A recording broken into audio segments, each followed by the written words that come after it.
rivalry is ignited once again tonight with tip-off at 8 o'clock. After reports in the NFL yesterday that it would allow its players to participate in flag football in the 2028 Olympics, the ruling was officially voted on yesterday by NFL owners, and reports show that the vote passed unanimously, with all 32 voters voting in favor of players competing in the Olympics. The NFL, NFLPA, and IOC will now work out the finer details of the plan to have NFL players involved in 2028. Owners' meetings continue later today in Minneapolis with the expectation that they'll vote on the new revised tush-push ban. The AHL playoffs will continue tonight in Laval as the Rochester Americans head to Canada for Game 3 against the Rocket. The series is currently tied at 1-1 thanks to a 5-3 Amerks win back on Friday. That's your Paddock Chevrolet Sports Update. Paddock Chevrolet, celebrating 90 years of being your hometown dealership. I'm Josh Schmidt for WGR Sports Radio 550.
Hey, everybody.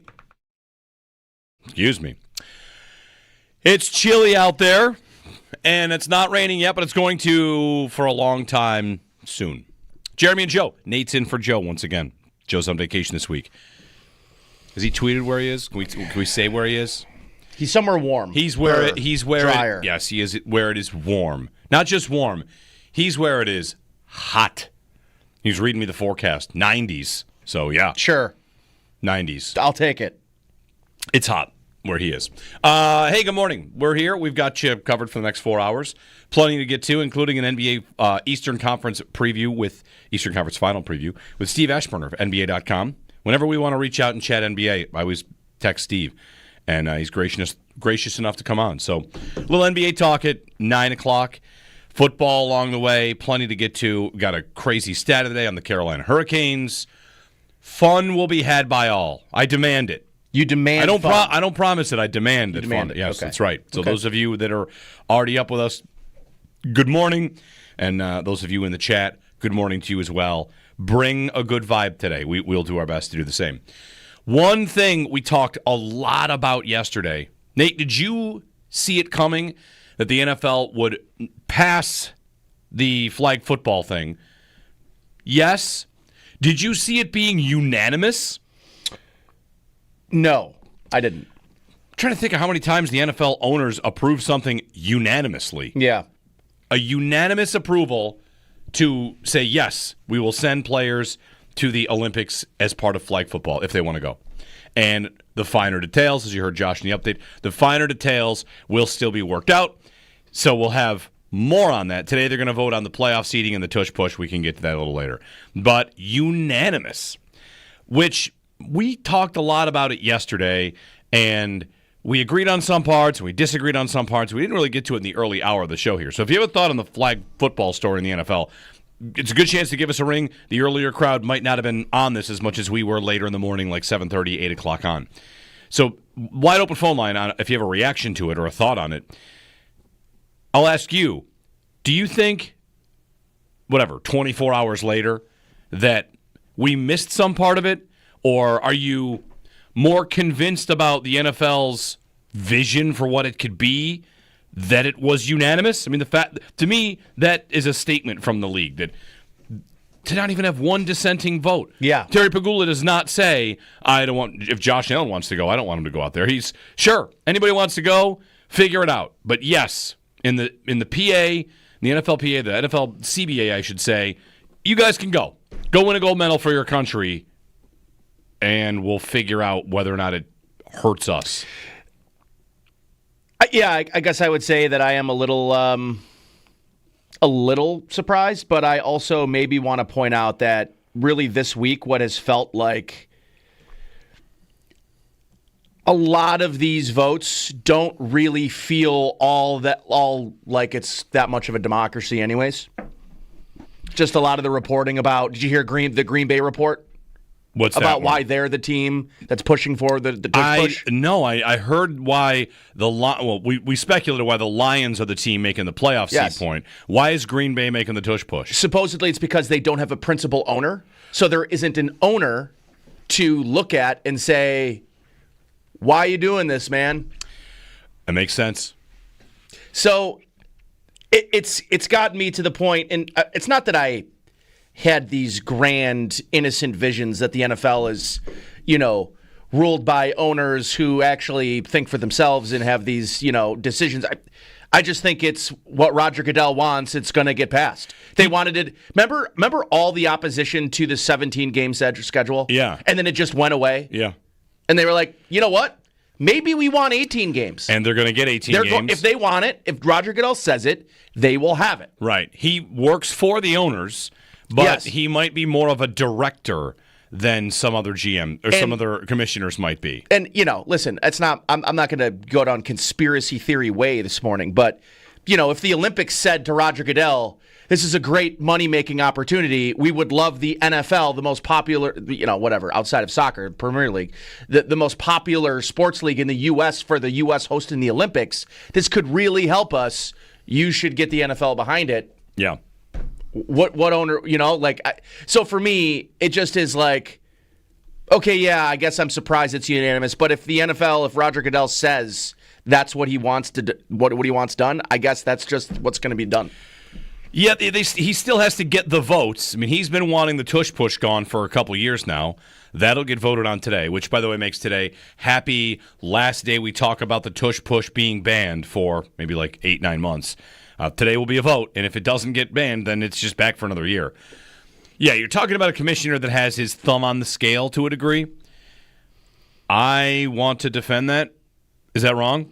I think he is a better commissioner than Gary Bettman. I think he's a better. I mean, those are the two sports we have in town, and when the NFL sees something it doesn't like, forget about the criticism. That Roger Goodell says, in his opinion, he thinks the tush push basically is bad and should go away.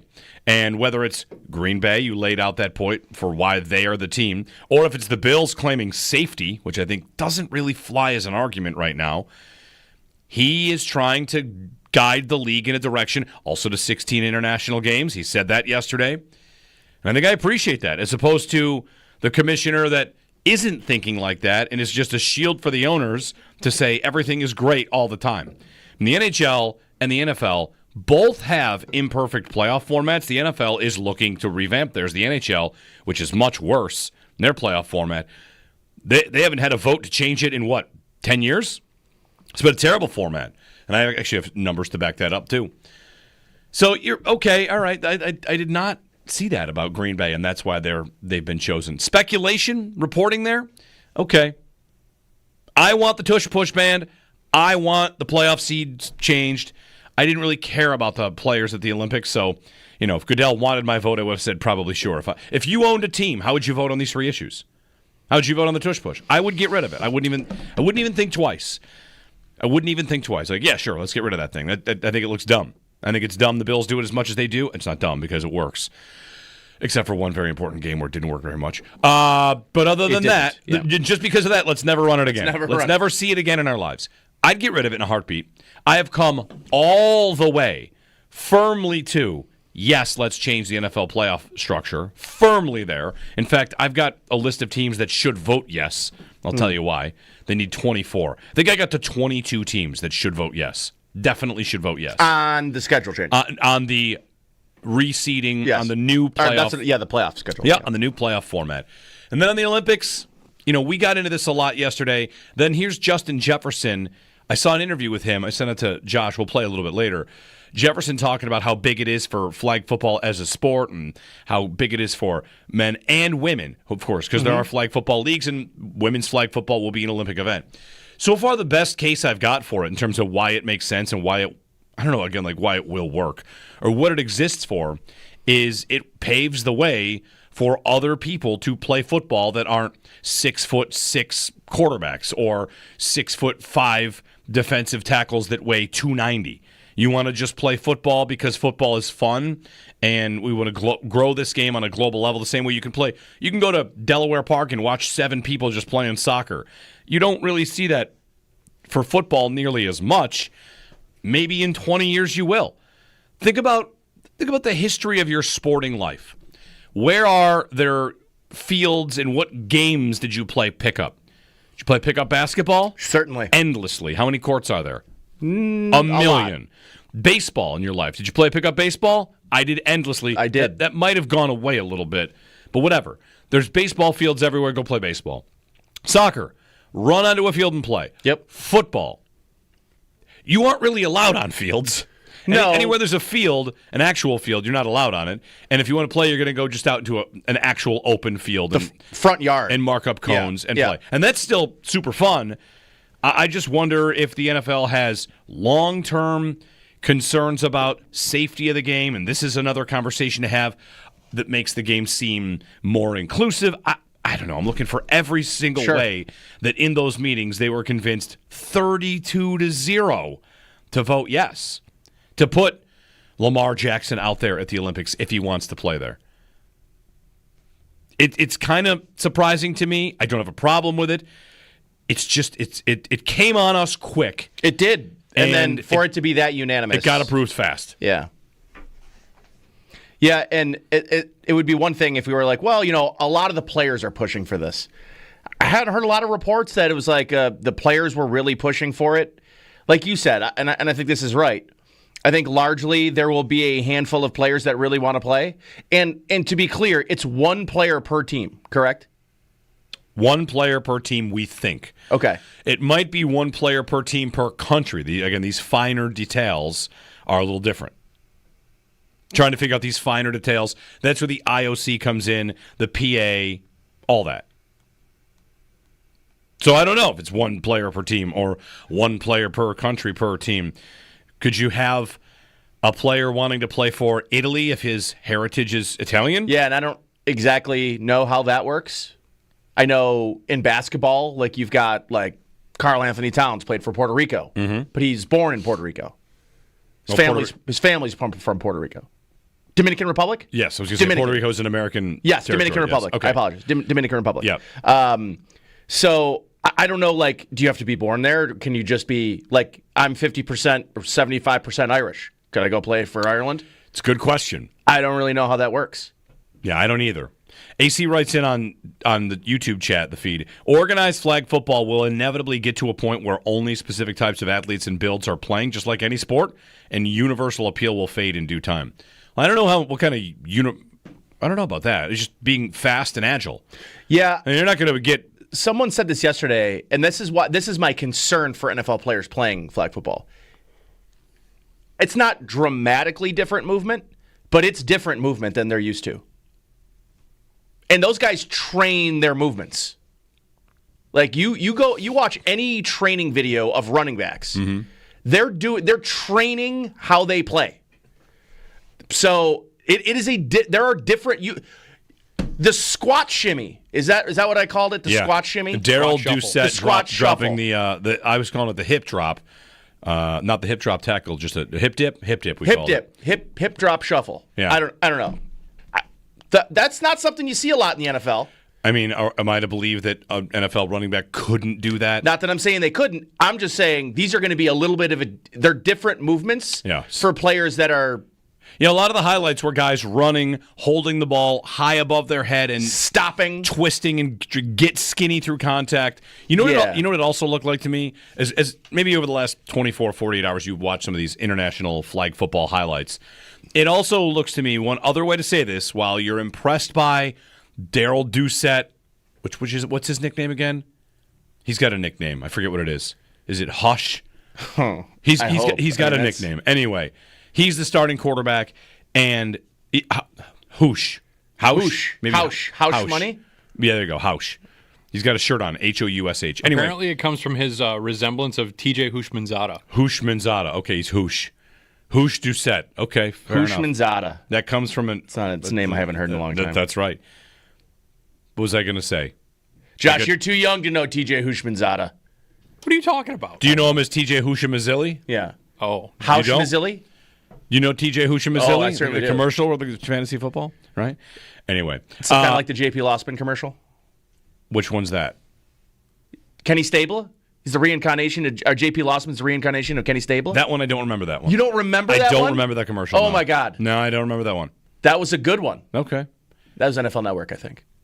What was I going to say? We got into About getting skinny in these about players and Housh money. yes, what was I going to say? Oh no. I'm sketched out about that. That's where I About what? like the stopping and the starting and like that to me it's just a breeding ground for non-contact injuries.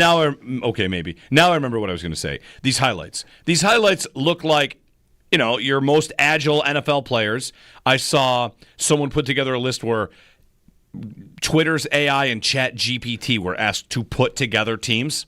They're like the best possible Best flag Okay. football teams. Like, here's what's useful in flag football. Who should be on the team? Sure. And who was a universal choice? Kyle Hamilton was both teams. Sauce Gardner Sure. was both teams. Tyreek Hill and Justin Jefferson were both teams.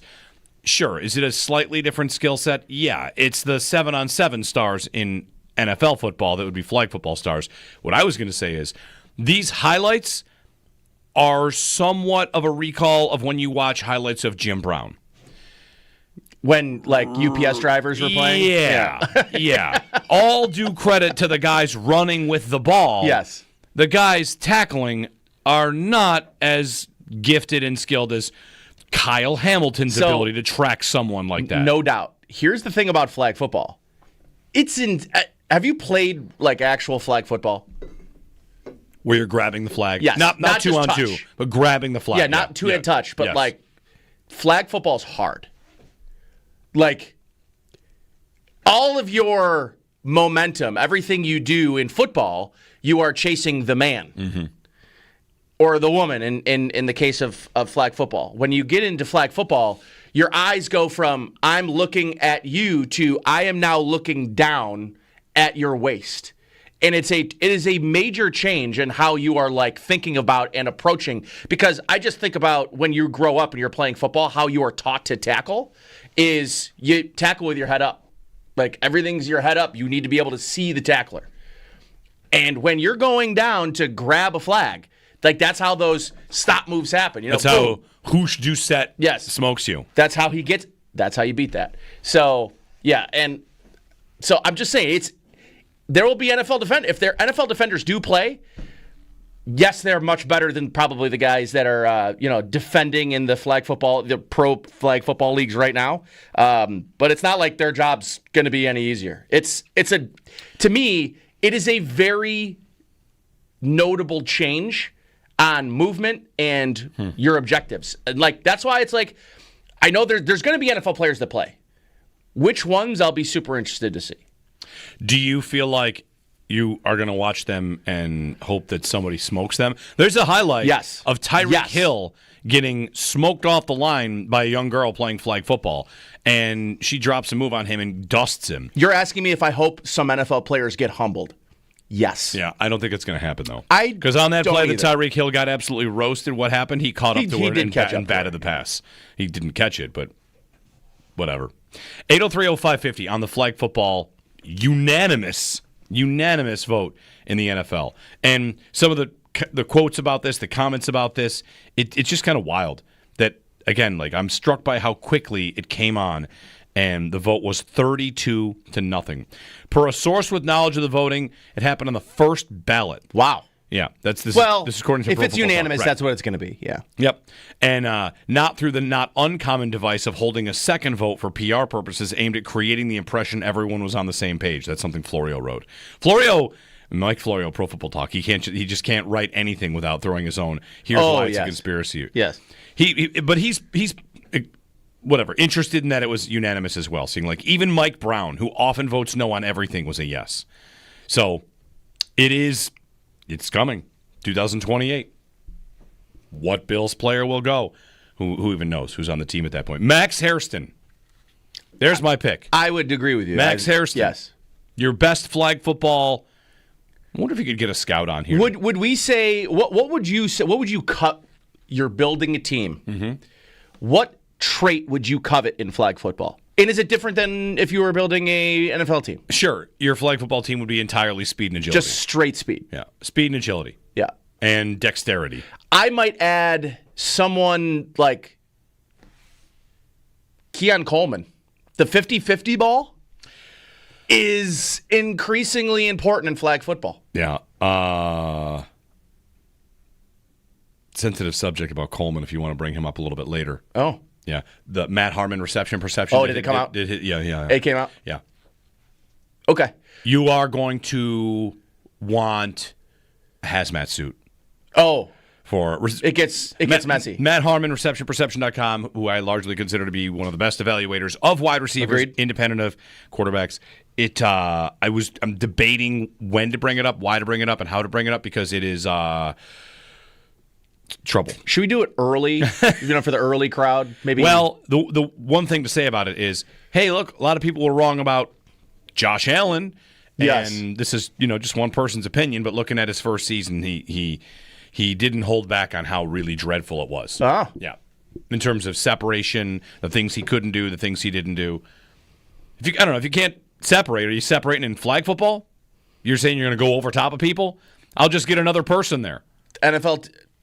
He also didn't have a very good. Bills didn't think he needs to separate. He also didn't have a very good contested catch rate. No, but I where I'm going is the contested catch guy is also. You're thinking the basketball player. Yeah, you need one of those guys. Maybe DK, he'll be washed by then. Right. We are forecasting 3 years in the future, and a lot changes in the NFL in 3 years. Too much changes in 3 years. Yeah. 8030550.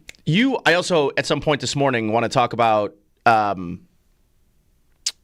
In our group chat, I know we kind of mentioned it, maybe it was Monday, but in our group that we did the Joe Marino thing, he was supposed to be on today. He's going to be on one like Friday. Yep. We talked about like the James Cook thing. If he was paid, would he be on that list? Yep. And I know you guys talked about it on your podcast a little bit. I think I have a little bit more of a take on that at some point this morning. Yeah. On that specific thing, if kind of how he's viewed based on his kind of murky future. Yeah. It is murky. It's murky. Would he be good at flag football? Yeah. He's not super like laterally quick, but man. Yeah, you want the jump cuts. Yes. You want more Gibbs. You want more. Although Gibbs and Saquon. Yeah, you want Saquon. You definitely want Saquon. Saquon. I don't know. Is there any other sport where Derrick Henry would walk in and might be the last overall pick? You would not expect Derrick Henry to be a highly touted flag football. Any playground that Derrick Henry walks onto, he is the first round pick of everything except for flag football. First overall pick. He's really fast. He is. He's fast. Exceedingly fast, but he runs that through, kind of. He's Marchand. He runs through people's faces. And that's the whole idea. I'm going to run through your face. And there's just you don't need that. Right. 8030550. We did a lot with it yesterday on whether or not players would want to play, how the people in the flag football world will accept them. Everybody seems happy about it. A 32-0 unanimous vote to me sends a message that, of course, the league was on board with this, and this, whatever the internal conversations convinced everyone. To me, that was a stunner to see. Any vote that's very popular is 28-3. Go to Congress, ask if they think puppies are cute. It'll be the Senate would vote that 90-10. Yeah. And here's 32-0 for flag football participants from the NFL. 8030550 to join us. I want to hear your James Cook point here, what you want to bring up about Cook. We'll do that. I've got a stat of the day on the Carolina Hurricanes, and I'm actually going to bring in the Bills, Drought, the Carolina Hurricanes, and the Toronto Maple Leafs all into 1 point, if you're ready for that. Wow. Yeah, it's exciting. Busy Wednesday. Listen, the things you can do midweek, the energy that has been generated over 2 days. Yes, very busy Wednesday. 8030550 to join us on WGR.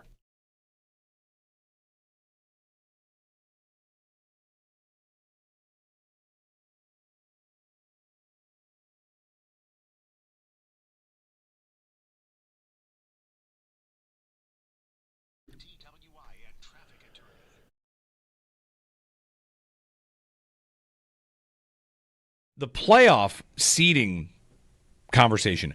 It's the Lions' proposal. And an interesting note in here about the Lions' proposal. Lions team president Rod Wood said that they suggested this rework of the seeding in the playoffs at the behest of the league. The league wants it. And they got the Lions to be the team that yes, please propose this. ponied it for them. Please put this in. So at ProFootballTalk.com for Mike Florio says that they might not have the votes. The commissioner didn't take the L in March when they were going to vote on this because they pushed it.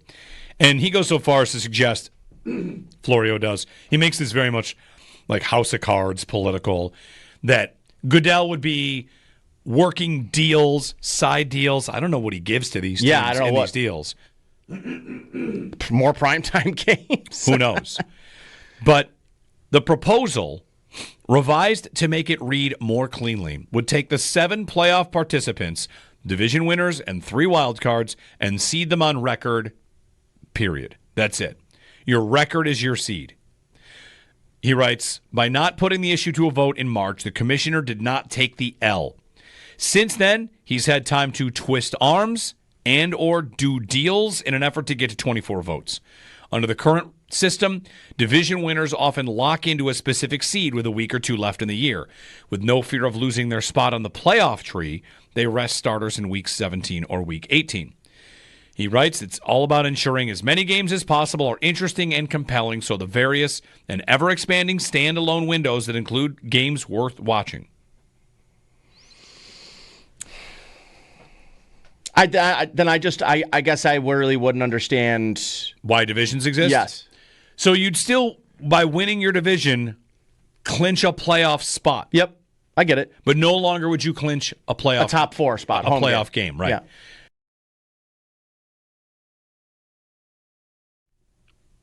I guess I would say that I am a little surprised, but I also maybe want to point out that really this week, what has felt like a lot of these votes don't really feel all like it's that much of a democracy anyways.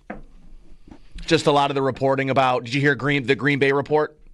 What's that? About why they're the team that's pushing for the push? No, I heard why we speculated why the Lions are the team making the playoff seed point. Why is Green Bay making the tush push? Supposedly it's because they don't have a principal owner, so there isn't an owner to look at and say, why are you doing this, man? That makes sense. So it's gotten me to the point, and it's not that I had these grand, innocent visions that the NFL is, ruled by owners who actually think for themselves and have these, decisions. I just think it's what Roger Goodell wants. It's going to get passed. They wanted it. Remember all the opposition to the 17-game schedule? Yeah. And then it just went away? Yeah. And they were like, you know what? Maybe we want 18 games. And they're going to get 18 games. If they want it, if Roger Goodell says it, they will have it. Right. He works for the owners, but he might be more of a director than some other GM or some other commissioners might be. And, listen, I'm not going to go down conspiracy theory way this morning, but, if the Olympics said to Roger Goodell, this is a great money-making opportunity, we would love the NFL, the most popular, whatever, outside of soccer, Premier League, the most popular sports league in the U.S. for the U.S. hosting the Olympics, this could really help us. You should get the NFL behind it. Yeah. What owner, so for me, it just is like, okay, yeah, I guess I'm surprised it's unanimous, but if the NFL, if Roger Goodell says that's what he wants to do, what he wants done, I guess that's just what's going to be done. Yeah, he still has to get the votes. I mean, he's been wanting the tush push gone for a couple years now. That'll get voted on today, which, by the way, makes today happy last day we talk about the tush push being banned for maybe like 8-9 months.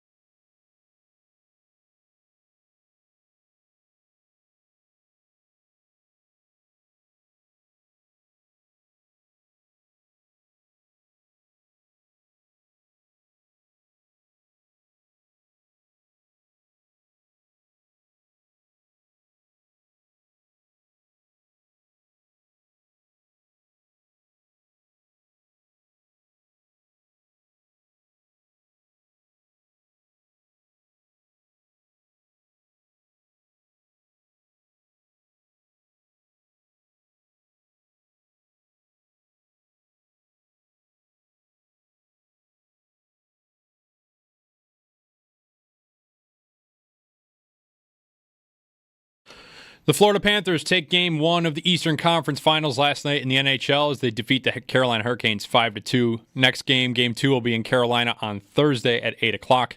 A rematch of last year's Western Conference Finals starts tonight between the Dallas Stars and Edmonton Oilers. That game kicks off the puck drop for that game is at 8 o'clock tonight. Over in the NBA last night, the Thunder take down the Timberwolves 114-88. They take a 1-0 series lead in the Western Conference Finals, and Game 2 will be tomorrow night at 8:30. And tonight, the Eastern Conference Finals between the Knicks and Pacers get going with Game 1 in MSG. Tip-off is at 8 o'clock. Reports yesterday from the NFL saying that it would allow its players to participate in flag football in the 2028 Olympics. That vote officially passed yesterday afternoon in Minneapolis at owners' meetings. Unanimously passed, with all 32 owners voting in favor of players competing in the Olympics. The NFL, NFLPA, and IOC will now work out the finer details of the plan to have NFL players involved in 2028. And the AHL playoffs continue tonight in Laval as the Rochester Americans head to Canada for Game 3 against the Rocket. The series is currently tied at 1-1 thanks to a 5-3 Amerks win back on Friday. Face-off tonight is at 7 o'clock. Those are your Paddock Chevrolet sports headlines. Paddock Chevrolet, celebrating 90 years of being your hometown dealership.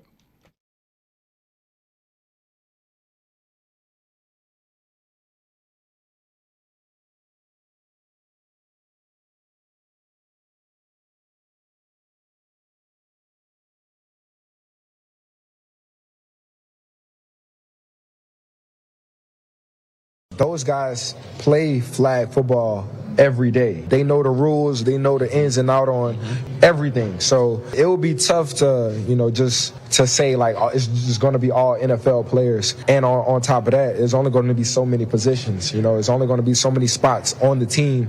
So everybody can't play. It's going to be tough. But I mean, that's going to be difficult to beat out Patrick Mahomes for the starting quarterback spot. So, I mean, good luck. But, I mean, that one going to be tough for sure. That's going to be tough. Justin Jefferson on the NFL players now approved to go to the Olympic Games in 2028 and compete in flag football. I don't know why Mahomes is the standard here for the conversation. Maybe because the USA flag football quarterback said he has a higher football IQ than Patrick Mahomes. That might be why. But Lamar is most definitely a better prospect than Mahomes is for flag football. I mean, Lamar, I think, would be the best prospect for it. Yes, I agree. Above Allen as well. For the same reason you kind of just laid out, like Derrick Henry would not be the best idea for flag football because physicality isn't quite as valuable as, just flat-out lateral ability. Anyway, 32-0 was the vote on the flag football resolution. And they're going to go. We'll see how many players go. It might be a whole grand to do about very little if 5 NFL players are playing in the Olympics. A.J. Brown, count him among those that said he's not interested because it's too close and / competes with training camp. So, no thanks, A.J. Brown. It is also 3 years from now. Jeremy and Joe, Nate's here. You had a thing you had to bring up about James Cook? Yeah, so I was listening to you guys, and then, we kind of brought him up earlier in the week and hearing and seeing, again, we did this exercise with Joe Marino, and you can check it out over at Locked On Bills. I think we had like 12, 14, a bunch of content creators. Yes, a panel. A panel of content creators. This is like my 4th or 5th year doing it. We vote on the 10 most important players to the future of the Bills. And, like I did, I had Ed Oliver as like my follow-up player in my profile because I left Ed Oliver out of my top 10, but he was also a player that moved down 7 spots. He was number 3 last year and ended up at number 10 amongst our consensus top 10. We also left out James Cook. Yes. And one person voted for him? Yeah, so Joe Marino put together this panel, 15 or whatever panelists, list the top 10 most important Bills. James Cook got 1 vote, and that vote was 10th. I didn't even consider James Cook when I put that list together. Wasn't even a name that I was like, because when you make these lists, Jeremy, right? Like a lot of times when you're making a list like this, especially when you're doing it for an exercise, you make the list and then you immediately like reshuffle it 3 times. You're like, no, I gotta move him there. Oh shoot, I left him off. Okay, I have to reshuffle this. At no point, I did this with TJ Sanders. I did this with Dalton Kincaid. I'm like, Kincaid's got to be here in the top 10. He's a first-round pick. He's a pass catcher. I got to have him here. It didn't even cross my mind that James Cook should be or was even an honorable mention in this. So when I've putting this all together and thinking about it, I try to think about like why that was the case. Why did we all leave? Why did one person vote him and only vote him as 10th? And I thought about what this season could look like for James Cook. It's a really important season for James Cook, right? I mean, he's in a contract year, and he had a contract year type of season in terms of productions last year, which is why they're trying to get that addressed this year. I think there's a very good chance that if James Cook had been signed, or at least slightly extended, a year, 2-year extension, something, that not only would he be in the top 10, but that he'd be probably in the top 5. That the contract itself is right now the sole reason I know a lot of us have looked at it, because, again, it's an exercise of the future. It's not just this year. I think James Cook, in terms of players this year, if you made a list of this year, not the future, but the most important players this year, James Cook's probably 3rd or 4th this year. So there is a disconnect between, future because of his uncertainty and actual true importance. He is a very important player to this offense. Yeah. An insanely important player. And I do think I've been kind of back and forth on this, Jeremy, about whether I think he'll sign a contract here. And I don't. You don't think he'll sign? I don't think he will. But I think it's because I don't think the Bills will offer him one. Oh, I disagree with that. You think they're going to try? Definitely. I don't think they will. I think they'll definitely offer him a contract. And the only reason I don't think that I think the way that I think is they've never had a running back as potentially as good as James Cook to have a decision about. But how they've operated for the entire time that Brandon Beane's here. They use picks on them, 2nd and 3rd rounders, but they don't sign them. They don't spend money on them. I mean, they did re-sign Ty Johnson. I get that. But it's a little bit of a different situation here. I guess where I'm coming from is I do think James Cook is probably a top 3 or 4 most important player this year to the Bills. And I still think that, to me, he's not a player that really is in their future.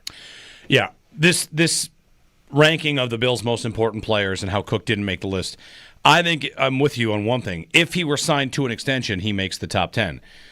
Because Terrell Bernard made it, and if he didn't have a contract, I don't think he would have made it. Bernard's a great example of this. The Bills went to this offseason with 5 guys they could sign to extensions, and they signed 4 of them. Yeah, which is... And Cook's the guy they didn't sign. The one thing about this, I always want to leave space for that the Bills want something to happen, but it's not happening. Would they have re-signed Gabe Davis at the right price? What do you think? I think yes. He got too much to go to Jacksonville. They go to the market. They say, no thanks. See you later. I'll give you one piece of evidence on how the Bills would bring a guy back, and that's Jordan Poyer.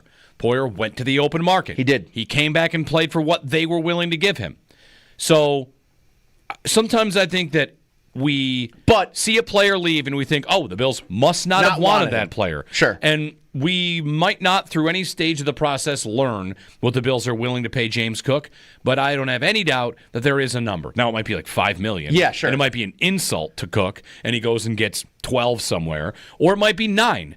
And then, again, if he signs for 12 and the Bills were willing to offer 9, do I go to the next offseason saying, well, they're just not willing? They just won't pay running backs. Or will they, but just not that price? Because with Gabe, I think it's a great example. They loved everything about him. He priced out. Tremaine Edmonds. They could get Gabe for the veteran minimum right now. Well, now they could, but they probably would have paid him 10. They probably would have paid him 10. That's just my guess there. Maybe 8. Who knows what the number is? Tremaine Edmonds is a good example of this. Edmonds, what did he do? He got huge money to go to Chicago. The Bills made offers there. The Bills were in on that to a degree. So, everybody's got a price, and every time this happens with the draft, this happens with free agency, what your team does is not every single thing they want it to happen. Things just go the other way.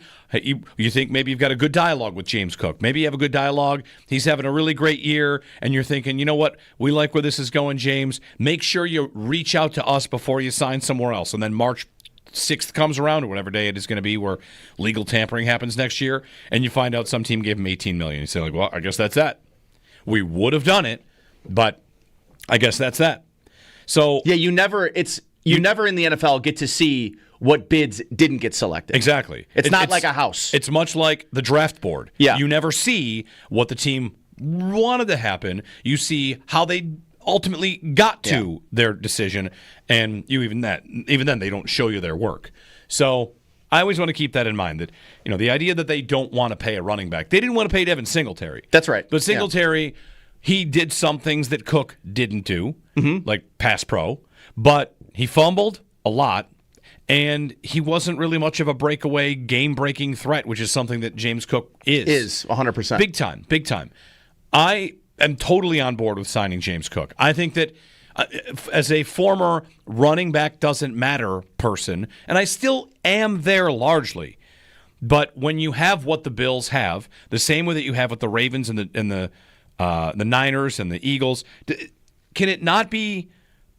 Can anyone else out there explain? Is there a coincidence why the best teams have kind of gone back in on running back? Not a team like the Giants with Barkley, but a team that's already good deciding it's important to have someone that's dynamic at this position. I don't think that's a coincidence. I think what they're seeing is the smart GMs have known this position has actually been undervalued, and when you pair it with something that's already a full build, you get more out of it. And I think the Bills are that kind of team. If it's not Cook, is Breece Hall available next year? Do they like Breece Hall? Sure. I mean, has Cook not had a better last couple of years than Breece Hall? Yeah. Or at least last year. I'll say this. The value conversation is probably the right one to have about running back. It's just that positional value to wide receivers has gone through the roof. Even tight ends are they're out sort of pacing their production. I mean, the number for tight ends and Kittle, what it could potentially be in a year for Laporta, or even a guy like Dalton Kincaid, it could potentially price them out value-wise. So the value conversation is, I think, an important one for running back. But what you brought up, I thought, was, I think, a point that probably doesn't get talked about enough, is that the good teams are now starting to value the running back position, where for a long time it's always been the bad teams. Always. Trying to build that way. And when you consider the fact that the percentage of cap that running back, the elite running backs now account for, elite running backs used to count for a larger percentage of the cap. Mm-hmm. It's a much smaller percentage of the cap now. So instead of paying your number two receiver $17, $20 million, you pay a really good running back $13, $12. Or if you're the Eagles, you do both. Yeah. You pay your top two receivers, a quarterback and a running back, and a tight end, and a left tackle, and a right tackle, and a left guard. Everybody.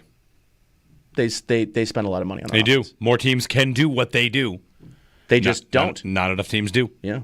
Justin Jefferson says an Olympic gold medal is a dream. I think you can put Jefferson on the list of players that's that might want to go to the LA Olympics on a flag football team. Of course, he did say, as we came back from break, it's going to take a work to learn all the rules and do all that stuff. So he's giving credit to the people that have laid the groundwork before him. 803-0550, 1-888-550-2550. When we get back, stat of the day for you on the Hockey Conference Finals. That is a jaw-dropper.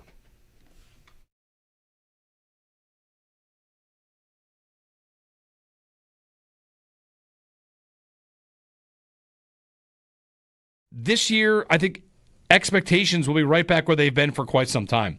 This is a little bit about like the Leafs. The Leafs live in the pressure. And, Nate, for a long time, the Bills have lived in pressure. And last year was a year where I still think it was there, but it's almost like someone let a release valve out a little bit, right? You want to say that was Diggs and Davis and Hyde and Poyer, or whoever, whatever. It felt like last year there was a little bit of pressure let out of that. And now we're back this year. The one seed is it, right? Isn't this a season-long one seed race? They have a division that we think they should win. Mm-hmm. Their schedule in terms of who they match up with the NFC South, okay, that doesn't seem too tough. They will be pegged to be one of the top three teams, and if you beat the teams that you play against, Kansas City, Baltimore, you should be in that position. Close the stadium with the AFC Championship game. I put up a poll last week. What's the most likely scenario for the last game at Old Highmark? And the overwhelming winner was AFC Championship game. Host it. It would be nice. Yeah. It would be awesome. Would you pick them to get it?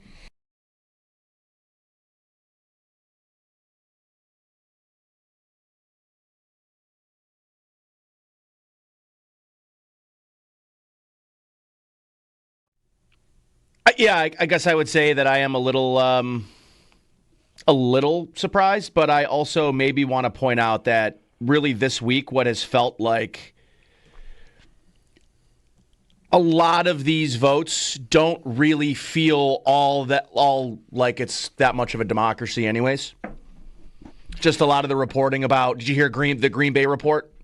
What's that about one? why they're the team that's pushing for the push? No, I heard why we speculated why the Lions are the team making the playoff seed point. Why is Green Bay making the tush push? Supposedly it's because they don't have a principal owner, so there isn't an owner to look at and say, why are you doing this, man?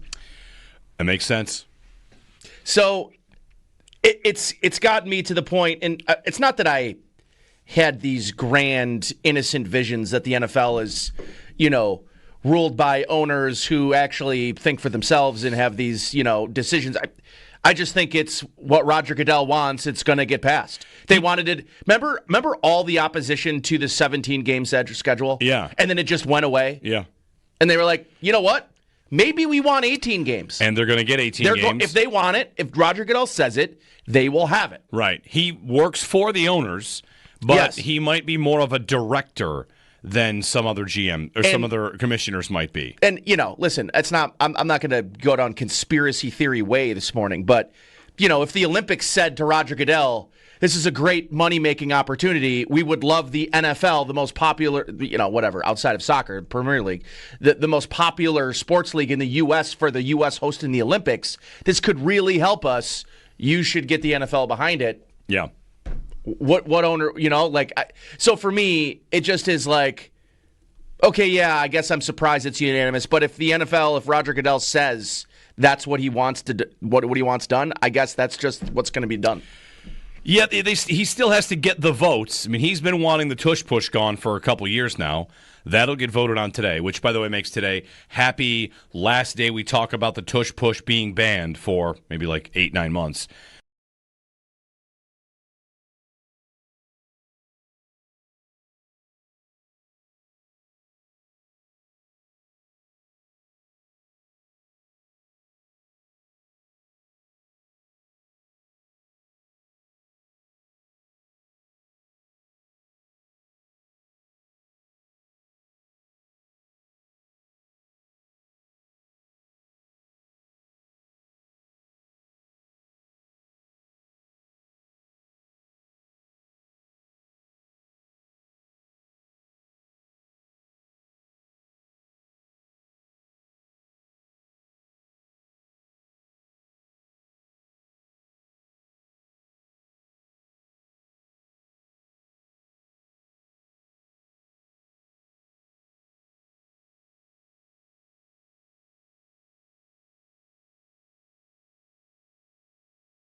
Stat of the day, brought to you by Empire Electric, your residential neighborhood electrician. Visit empireelectricians.com. Jeremy and Joe. Nate's in for Joe. Joe's on vacation this week. Nate today, Sal in tomorrow, and you're off tomorrow. So have fun doing what you're doing. Working. Stat of the day. Let's do it. Has to do with the Carolina Hurricanes. They lost last night to the Florida Panthers. It was the 13th consecutive Eastern Conference final game that they have lost.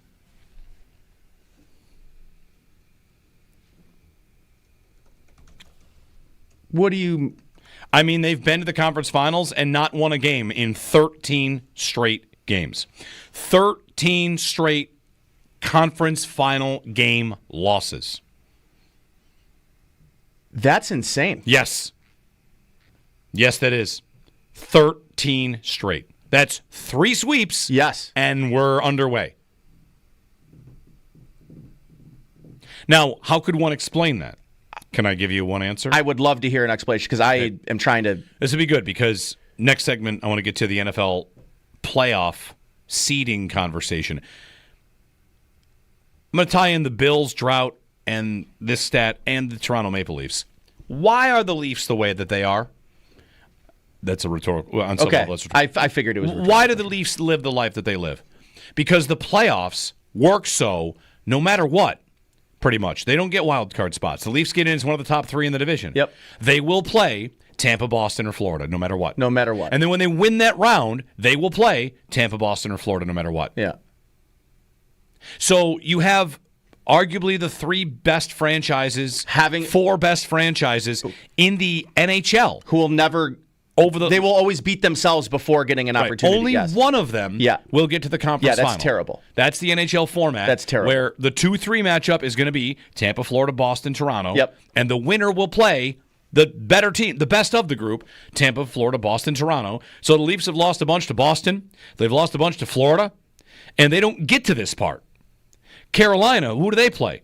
Not Tampa, Boston, Florida, Toronto. Not in the first 2 rounds. They play the Rangers, and then they play actually the Devils. Yeah. They play Pittsburgh. They go through that whole Metro division. Yep. That's who they would play in the first round if they are the 2 or the 3 over there. And then on the other side, you play and these franchises are not consistently as excellent. That's right. As Tampa, Florida, Boston, Toronto. So they get to the conference finals, and what happens? They play the best of Tampa, Florida, Boston, Toronto, and they get smoked. You have an NHL format that systematically does not bring you the best teams. That's correct. To this round. Yeah. It is set up to not bring you the best matchup. It's set up to create a rivalry in the first round. That's the whole reason they went to this format in the NHL. And one of the side effects is, wow, it's pretty funky. How could we get to this point and the team that comes out of Murderers Row murders Carolina? Yes. Why does that happen? It's your format. Yeah. And it's not going to change, right? Right. I mean, the NHL isn't doing what the NFL does. The NHL doesn't ever really do what the NFL... Here's what I'll say about the NFL. They rarely get proactive with change. Correct. And as much as I wanted to walk down, what kind of conspiracy theories, the league is engaging in with Roger Goodell kind of shadow governing everything when it's kind of really just in plain sight. But at least every year at the owners' meetings, there's conversations about rules changes. And the NFL implements rules and then removes them a year later. Like, they try stuff. The NHL, I've since it was put into place, I think it's the worst playoff setup in pro sports. Yeah. The Hurricanes' last few appearances in the conference finals, one of those, by the way, is to Pittsburgh in 2008, 2009. But since then, they got swept by the Bruins, they got swept by the Panthers, and I'm trying to find the third one here, how far back I've got to go. But anyway, 13 straight losses here. You know how the drought bills tied into this? And this is where we're going to get to the next segment of the conversation. The drought bills are a little like the Leafs in that, sure, you are primarily responsible for what has happened to you. Mm-hmm. However, let's not pretend the system wasn't set up to hurt you. A little victim of her circumstance. Tom Brady existed for you in a way he did not exist for other teams. And if I may, if the current playoff structure was in place during the drought, the Bills would have been in the playoffs. That's right, as a 7. Yes. That's right. But more so, for me, it was you had to go 10-4 every year because you're playing the Patriots, and not every team had to play the Patriots. Here's a point about the NFL coming up with this new schedule. Adding international games, going to 18 games, and what should they do with the 4 seed? I've been fully convinced. The reporting from Pro Football Talk today is that they do not think that rule change will go through. I want to try to find our way to 24 teams that should vote yes, and I'll explain why when we get back. Because I know we like to think that parity is there and teams can always go worst to first, and that is true to a point. The league is set up to help bad teams get good and for parity to reign. But, as you know, Bills fans, the Bills have a parity stopper. They really do. Mm-hmm. A couple teams have parity stoppers, and you are not someone that has to worry about that. And that's why some of these teams should vote to change this format. I'll explain when we get back. Jeremy and Joe, Nate's in for Joe today. Happy Wednesday. Rain comes in a little bit later today, and it'll rain on and off pretty much every day until Sunday. That was the forecast I heard on BEN coming in. So, not trying to bring you down. It'll be good for the plants. There you go. It'll be great for and the plants. Not, I don't think it sounds like total washout. It just sounds like nuisance rain on and off for like 5 days. So take that for what it's worth. 803-0550 on the playoff change, which I've been fully convinced of in the last 24 hours. I'll get to that and get your thoughts on that as well here on WGR.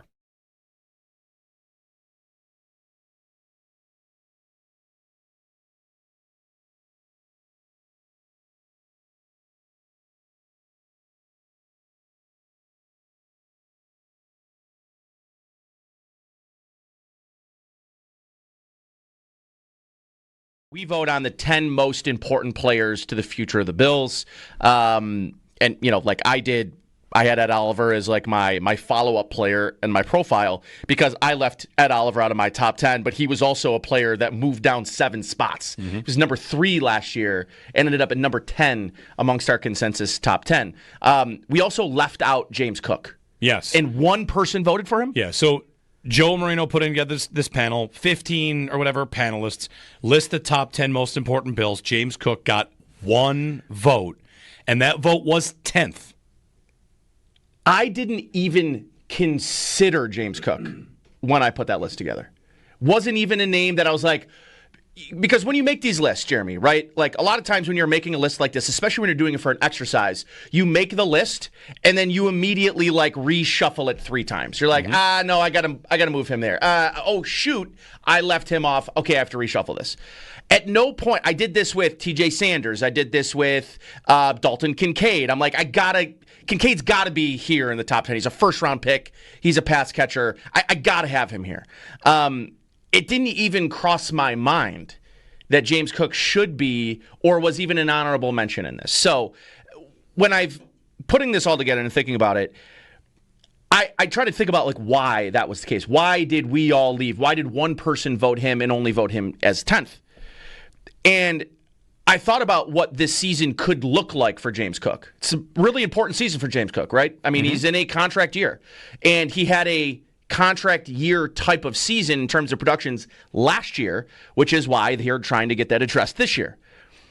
I think there's a very good chance that if James Cook had been signed, or at least slightly extended, a year, 2-year extension, something, that not only would he be in the top 10, but that he'd be probably in the top 5. That the contract itself is right now the sole reason I know a lot of us have looked at it because, again, it's an exercise of the future. It's not just this year. I think James Cook, in terms of players this year, if you made a list of this year, not the future, but the most important players this year, James Cook's probably 3rd or 4th. Stat of the day. Let's do it. Has to do with the Carolina Hurricanes. They lost last night to the Florida Panthers. It was the 13th consecutive Eastern Conference final game that they have lost.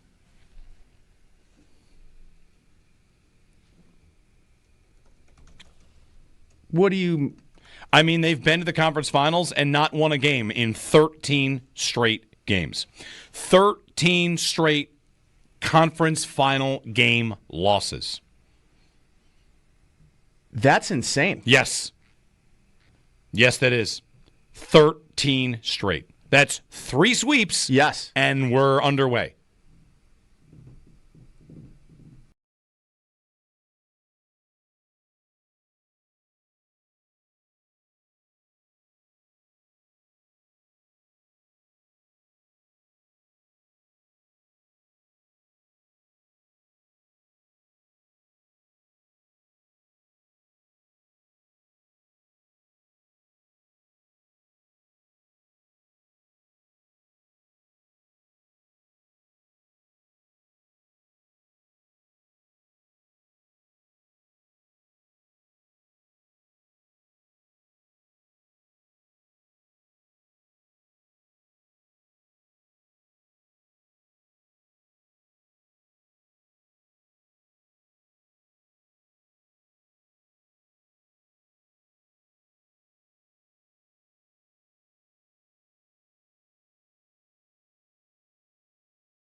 NHL playoffs back underway last night. The Carolina Hurricanes take down the Florida Panthers take down the Carolina Hurricanes 5-2 in Game 1. Game 2 will be in Carolina on Thursday at 8 o'clock. A rematch of last year's Western Conference Finals starts tonight between the Dallas Stars and Edmonton Oilers. Last year, the Oilers took down the Stars 6 games to advance to the Stanley Cup Final. Game 1 starts tonight at 8 o'clock. Over in the NBA, the OKC Thunder demolished the Minnesota Timberwolves last night, 114-88. Game 2 in the Western Conference Finals will be tomorrow night at 8:30. And tonight in the East, the New York Knicks are set to host the Indiana Pacers for Game 1. These two teams met last year in the Eastern Conference semifinals, where Indiana won in 7 games. The long-heated playoff rivalry is set to ignite once again tonight with tip-off at 8 o'clock. After reports yesterday that the NFL would allow its players to participate in flag football in the 2028 Olympics, the ruling was officially voted on yesterday in the owners' meetings in Minneapolis. Reports show that the vote passed unanimously, with all 32 owners voting in favor of players competing in the Olympics. The NFL, NFLPA, and IOC will now work out the finer details of the plan to have the NFL players involved in 2028. Owners' meetings in Minneapolis continue later today, with expectations that they will vote on the new revised tush-push ban today as well. And the AHL playoffs continue on tonight in Laval as the Rochester Americans head to Canada for Game 3 against the Rocket. The series is currently tied at 1-1 thanks to a 5-3 Amerks win back on Friday. Face-off tonight is at 7 o'clock. That's your Paddock Chevrolet Sports Update. Paddock Chevrolet, celebrating 90 years of being your hometown dealership. I'm Josh Schmidt for WGR Sports Radio 550.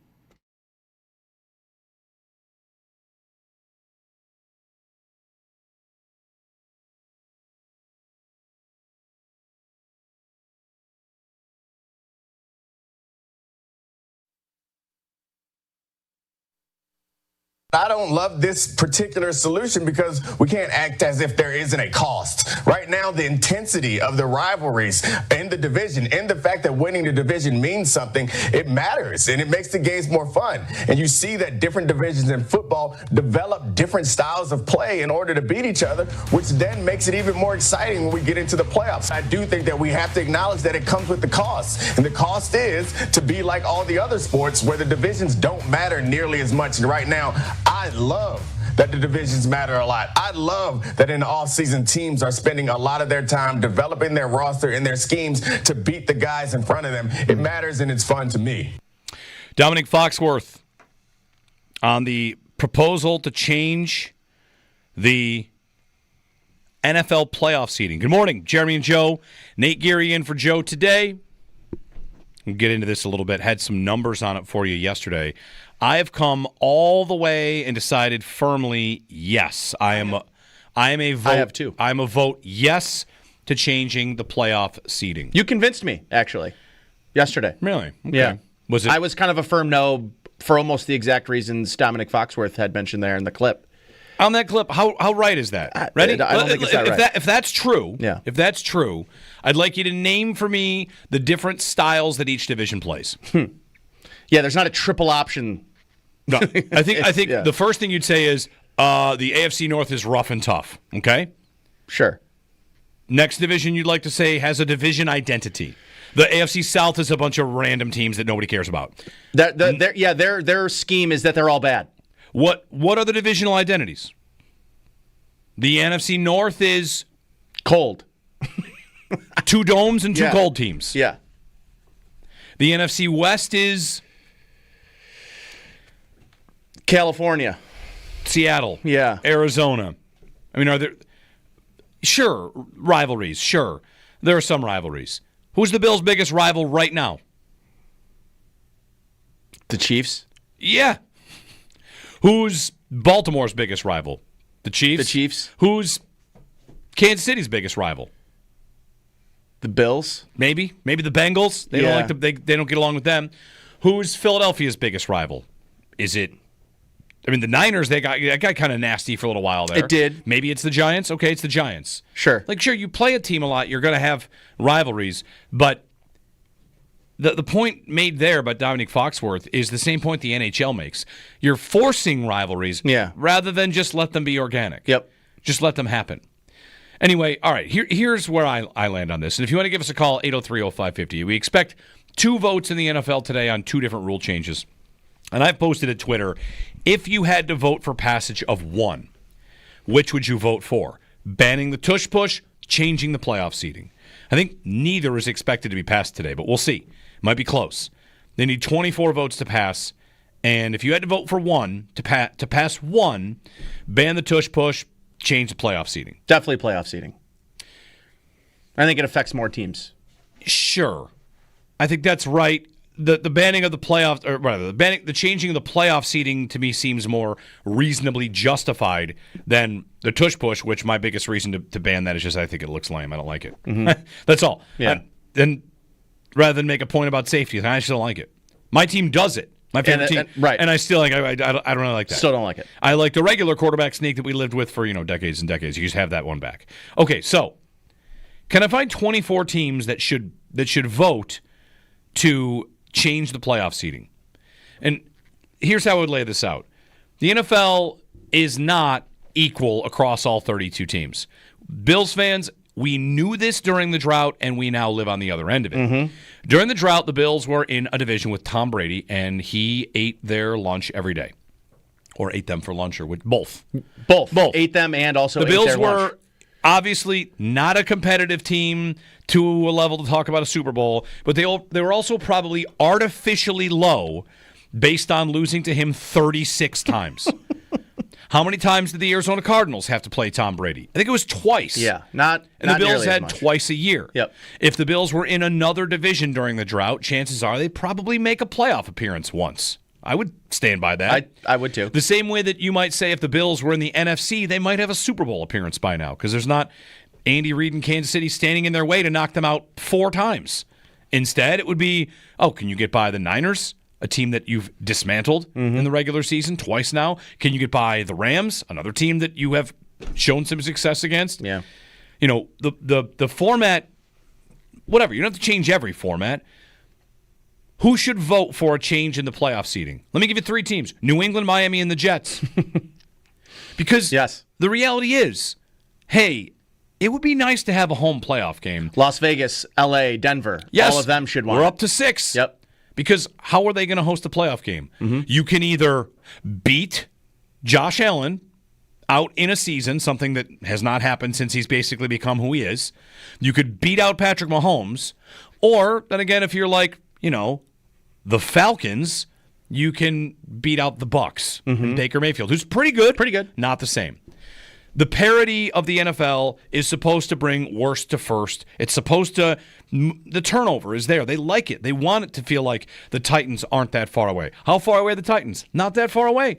They are in a division that does not really have any sort of king in it in the same way that the AFC West and the AFC East do. So if I'm in a division like that, of course I want to beat that team. I'm not going to stop trying that. But what is the Las Vegas Raiders' best chance to host a playoff game in the next 15 years? This format. It's the rule change. Yeah. Because they might get a wild card. They might finish 12-5. Sure. What are the chances they get over Mahomes? I don't think they're very good. I don't think they're good or at all. Yeah. If you're in a division that is stacked, like Pittsburgh, Cincinnati. The NFC North. The NFC North. These teams should realize, rather than try and get to the top of my division is the only way I can get a home playoff game. Meanwhile, teams that are not that good in divisions that are weak, they get one? Yeah. That's not exactly fair. And like yesterday, I think we were joking about the Mannings, right? But when did Manning finally beat Brady? When he had him in Indianapolis. He had a home game.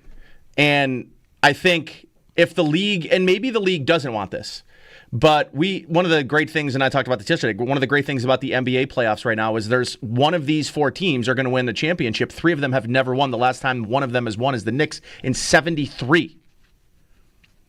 That's good for the league. It's new markets. It's showcasing new players. The NFL has the same teams over and over again. Yeah, we have a bit of an illusion of parity in the NFL. Yes. It's the same. I think there's parity in the bottom half of the league where bad teams can be better and then decent ones can go bad. But there isn't that change every year where there's new blood, new teams, new quarterbacks, new faces in the Super Bowl or really even in the Final Four. I mean, in the Final Four in the AFC, it's been one of 3 quarterbacks 4 quarterbacks. And we saw that for a long time during the Brady, Roethlisberger, Manning era, where one of the two was in the AFC Championship game for 13 consecutive years. Right. And all we talk about is everything's going through Arrowhead all the time. Yep. I support it. I do too. The tradition of the divisions, the tradition of the AFC South. I mean, the AFC South Invitational, we kind of joke about that. I'm sure the teams in the AFC South probably don't, but who knows, right? The Saturday playoff game that starts every single time, it's that division. I just think that these divisions are romanticized in a way that isn't really represented. It isn't real. Now I have 4 division winners and 3 wild cards. I almost have as many teams that didn't win divisions as did in the playoffs. There are 8 division winners and 6 wild cards. And I don't know if they'll expand that, but I want to say it's possible. They're always looking to get more games. It's possible. I wouldn't doubt it because I do think they eventually will want to get back to a place where 2 teams get a bye. I do think they miss that. Yep. I think the league probably wants that. Are they going to give 3 teams a bye then? Because what's the number go to? Does it go to 9 teams per conference? That'd be too much. I don't know. Be too but much. the divisions themselves, I mean, they've been around for 20 years now. Like, when did the Colts leave? Yeah. It all happened when the Texans came in? Yep. Okay. And they had a So it's been a while with 8 divisions, and the math of it works out really well. But if you missed it yesterday, we had the numbers on this, that the winning percentage of teams that finish with the 4 seed versus teams that finish with the 5 seed outside of their division, it's not close.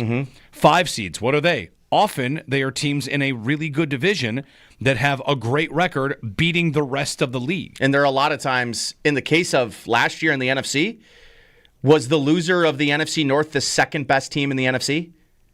Yeah.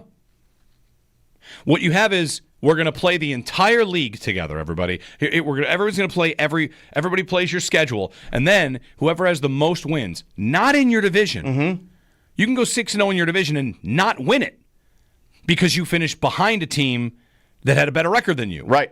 Which is kind of strange. Super strange. Right? Let's say the Patriots go 6-0 in the division and finish 11-6. And the Bills go 12-5. The Bills are the AFC East champs. Yep. That doesn't exactly make sense, but it's true. Yeah, so you can't necessarily say this current format is all about division. Because it's not. Because it's not. It's who had the best record in your division. Yeah. So when doing the division, it's the best record is the top seed. And yet when doing the actual playoffs, it's who won the division. It's not your record. And your division record is what, the 3rd tiebreaker? Well, it's the first tiebreaker in your actual division. It depends if you're going for an AFC record. Yes. Right, because it's conference record, and it's like opponents, and then I'm pretty sure it's division, right? Yeah, in conference, it's head-to-head, conference record, common games, strength of victory, strength of schedule. There is no division. So there you go. The division record comes in, I think, when there's 3-way ties. Yeah, divisional tiebreakers, head-to-head, then divisional record. So it's not even really being used as a tiebreaker. No, head-to-head is first. Yes. So if you were to go 2-0 against the Patriots, but have a worse division record than them, your head-to-head wins. Yes. It's a little bit of strange math here for the divisional records. I support it. I think it's a good idea. I don't think it's, any sort of crime if they don't. But what would the result be? The reason they want to do it is not even really to reward home games. The best example of this are the Rams and the Texans last year. I was listening to the afternoon show. I think it was the afternoon show. Somebody was breaking this down. When the Rams didn't care about their last... The Rams and the Texans knew, okay, we got our home game. Yep. The division is over. We got our home game. We don't really care about the 3 versus the 4. Right. We got our home game. We can shut it down for 2 weeks, basically. Had this new format that they're talking about approving go into effect, it would have forced them to be... Yeah, because they could have dropped all the way to the 7. Sure. Houston would have gone from playing at home to going on the road to play the 2-seed Bills. There's 2 weeks left in the season. You could go anywhere from 3 to 7 in the standings. You have to continue to play. Yep. You're not going to be rewarded for the fact that no one in your division has challenged you. Right. It's over for you. You're 10-7. Congratulations. You're going to get the 4 seed. So if you want competitive games late in December, this format would make it more likely that a team would have to continue to play. Right, and the only reason the Bills continued to play was because they're still mathematically available for the one seed. But they were the only team in the AFC with a shot at it. Right. No one else was. Right. Had the Bills lost to the Chiefs on that game in November, we would have been talking about the Bills resting their starters for 2 weeks, with 2 weeks to go, 3 weeks to go. Well, we know they got a home game. Don't get anybody hurt. You're not going to get the one. You're probably going to be about 2 or 3. It would not have just been, take Josh Allen out against New England. The second to last game of the season would have very much been like, right, whatever. Don't really need anything here. Take a month off. You're locked into a home game, and you decide if the 2 versus the 3 versus the 4, how much that matters. So to keep the playoff race alive throughout the entire year, I think it makes sense. It makes a lot of sense. 803-0550. If you want to throw a thought our way on this, we're happy to have a conversation either way. I've been convinced. Brad in Pennsylvania. Hey, Brad, good morning. All right. Hear me out. I still think the division winner should get the upper seed. So say Houston wins their division at 10-7. Buffalo wins theirs at 13-4. But Miami wins the first wild card at 12-5. Yeah. So Miami has a better record than Houston, and say they also have a better record than Baltimore, but Baltimore is 11-6. So Baltimore is a higher seed than Houston. So Houston has to play Miami. They're still the 4 seed, so they're playing the 5 seed. But because Miami has a better record, they get home field. And if Miami meets Baltimore, they get home field because their record's better than Baltimore's as well. But they're still the 5th seed. So you want to keep the seeds but have the game hosted by the better team. But with the better record, that's correct. Why wouldn't you just hang up, listen to your comments? Well, Brad, let me ask you this though, Brad. Why would you want to do it that way? Why would you not just give Miami the higher seed instead? Because Miami didn't win their division. The division winner, but you're as it still count. If I understand, I just want to understand here. They didn't win the division. You wouldn't give them the number next to their name, but you would give them the home game, the advantage of it. Right, exactly. So they would still be considered the number 1 wild card. But if they play a team who is a higher seed, but they have a better record, they will get the home field.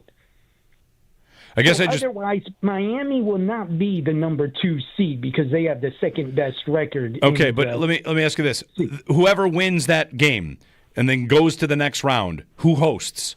Is it the team with the best record? Yep, the team with the better record will host. Okay, that's basically the proposal. It seems like you don't want the seed, you don't want them to get the I don't know what. But it's not a proposal because if Miami is the 5th seed, they're the first wild card. Yeah. They will play the 4th seed. And if they will have the home field advantage because they have the better record. Now, when it comes in, if they play, they're the 5th seed. If everybody wins out, then Miami would have to go to the number 1 seed, which just say it's Kansas City. It's always Kansas. Well, so it's really just about the matchup, less about the home field. It's more about the matchup, right? And then the home field is based on your record. Does that make sense? A little bit. I'm getting it as it's less about who's playing where, but more the integrity of wanting to play to keep the seeding the way that it is, but move the idea of the home versus away game, kind of, right? Right. Okay. Exactly, Nate. That's exactly right. So the seeding will stay the same, but where you play will be based on your record. That's all. Okay. I guess I don't understand why the need to compromise that. Yeah, that just makes it a little more complicated. But what he's saying is, instead of it being this year, instead of the team, instead of the number 1 wild card that has a better record than the division champ, that would only getting the higher number. They just get to host that team, but not get the higher number. That would kind of only affect 1 or 2 matchups, though. It would affect either the 4 and 5, maybe the 3 and 6. I mean, it would never affect the 2 and 7. Right. It never would. So what you would be saying there? Okay, here's a better example, or a different example, Brad. As I'm trying to understand what you're offering here. The 6th seed has 12 wins, hosts the 3 seed that had 11. Yes. The team that has the 12, the 6 wins. Do they go to Kansas City because they're the 6 versus just having given them the higher seed? That's what he's getting at loosely, I believe. Yeah, but then it just gets convoluted. I tend to agree that I don't understand the need to compromise that. Why wouldn't it just be okay to give Miami? They finish with the second best record in the AFC. Why is it wrong to give them the 2 seed? They're the second best team. Yeah. The Bills win 15. Miami wins 13. There are how many years has this happened? There's a year where Jacksonville and Tennessee in like 2001 or something, 2003, somewhere along the way, Nate, the Jags went 14-2, and their only 2 losses were to the Titans. And the Titans would have been a wild card team that year, and then they beat them in the playoffs again and beat them all 3 times. Right. Might have been the year the Titans went to the Super Bowl. Maybe. Okay. But the point is, in that scenario, which again, like this is it rare? It's not even about how often the records end up this way. What the league's main motivation is don't reward Houston, don't reward the Rams because their division turned into a mess and they're 9-6 and we know they're going to get a home game. Instead of just saying like, okay, Rams, you can kind of hang out for a while because you've already got your home game. Instead of allowing them to bank that, you'd say like, no, you got to keep playing for that. Top 4 teams, in this case, number 1's on a bye, 2, 3, and 4 in record are going to get a home game. Yeah. And again, like to point out divisions, how do they decide the number 1 seed? It's only record. How do you decide who won the division? It's only record. Yeah. How do you decide seeding? That's when division shows up. It's the first time it shows up. Your division record doesn't show up. Your conference record isn't what gets you the 1 seed. This is not like in college football, there's a little bit of a marrying of this as well. Your overall record versus your conference record. Mm-hmm. And in the NFL, we have all the other stuff as tiebreakers. Actual only record is king. That's if the Bills. You're right. It's so much different in college football because you could go 0-4 in out of conference play and go 7-0 in conference play and go to the championship game against an undefeated team. Right. Because the division in conference matters, but there are more than 3 teams that you're playing. Right. And I think for the league to not use division record really in any other, it's just a tiebreaker, and it be so punitive in how they place you in the playoffs, I think it's closer to getting the division a little bit more balanced, where there's so much that goes into the division in terms of winning it, but it's only record. It doesn't really have to do with your division. Yeah, I think we're all just a little flawed on what the division value actually is. Because, to your point, it's just the better record. So, it's right now, I think there's this idea that divisions really matter in the current seedings. And they kind of don't. It's still your best. Who's got the better record? The only thing that they continue to matter for is this home game. It would matter. Which I guess is the point that many are making. If you got rid of this, the division would entirely go away. Like, okay, you'd still get a playoff spot locked in. You get a berth. Right, that's like winning the Patriot League. Like, okay, you made it to the NCAA tournament. You win that, you get in. But you're not going to get a high seed because of it. Right. You're just going to get in. So it'd be a little bit more like that kind of format. 803-0550. Thanks, Brad, for the phone call and the thought experiment. Anybody else wants to throw something our way? Happy to have you. 803-0550. Jeremy and Joe. Nate's in for Joe today on a Hump Day Wednesday here on WGR.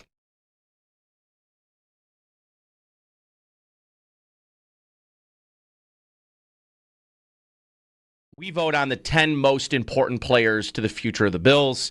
And, like I did, I had Ed Oliver as like my follow-up player in my profile because I left Ed Oliver out of my top 10, but he was also a player that moved down 7 spots. Mm-hmm. He was number 3 last year and ended up at number 10 amongst our consensus top 10.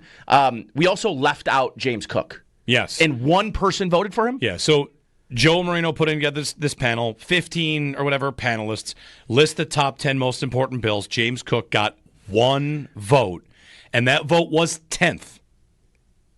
I didn't even consider James Cook when I put that list together.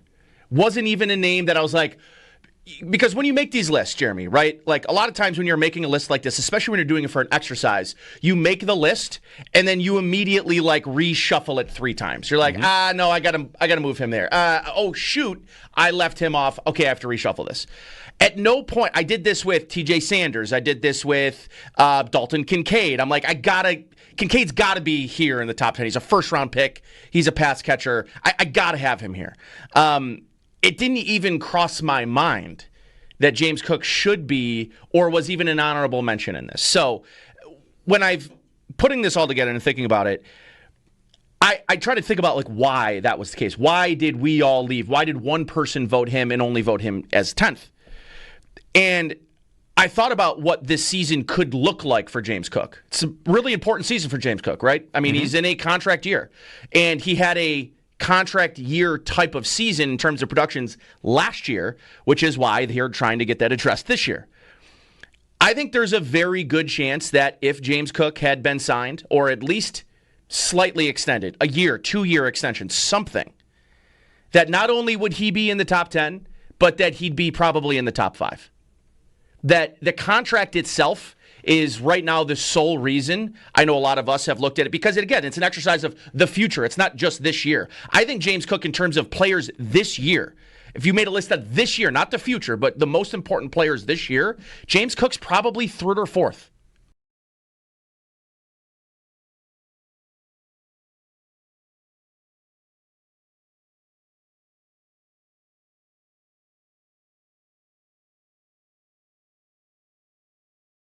Okay, so can I find 24 teams that should vote to change the playoff seeding?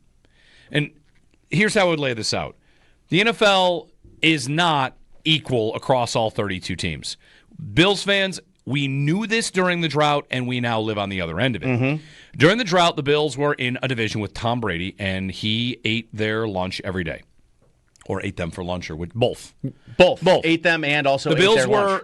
Obviously not a competitive team to a level to talk about a Super Bowl, but they were also probably artificially low based on losing to him 36 times.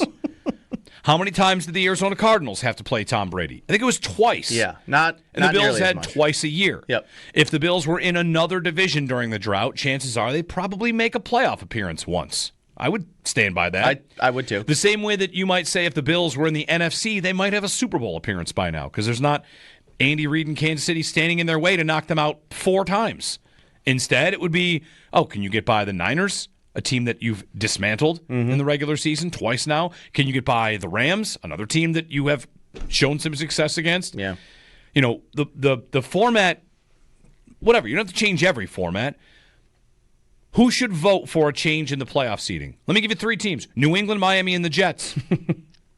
Because the reality is, hey, it would be nice to have a home playoff game. Las Vegas, L.A., Denver. Yes. All of them should want We're it. up to 6. Yep. Because how are they going to host a playoff game? You can either beat Josh Allen out in a season, something that has not happened since he's basically become who he is. You could beat out Patrick Mahomes. Or, then again, if you're like, the Falcons, you can beat out the Bucks and Baker Mayfield, who's pretty good. Pretty good. Not the same. The parity of the NFL is supposed to bring worst to first. It's supposed to, the turnover is there. They like it. They want it to feel like the Titans aren't that far away.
The Florida Panthers defeat the Carolina Hurricanes 5-2 in Game 1 of the Eastern Conference Finals. Game 2 set in Carolina on Thursday at 8 o'clock. A rematch of last year's Western Conference Finals starts tonight between Dallas Stars and Edmonton Oilers.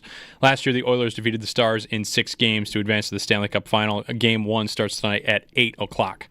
The Thunder take down the Timberwolves last night, 114-88. Game 2 tomorrow at 8:30. And tonight, the Eastern Conference Finals start with the Knicks and the Pacers at MSG in New York City. Tip-off at 8 o'clock for that game. And reports yesterday in the NFL that it would allow its players to participate in flag football in the 2028 Olympics. That vote passed at owners' meetings yesterday in Minneapolis. All 32 owners voting in favor of players competing in the Olympics. Now, the NFL, NFLPA, and IOC will work on the finer details of the plan for 2028. And the AHL playoffs continue tonight. The Rochester Americans head to Laval to take on the Rocket for Game 3. Series currently tied at 1-1. Face-off for tonight's game is at 7 o'clock. Those are your Paddock Chevrolet sports headlines. Paddock Chevrolet, celebrating 90 years of being your hometown dealership.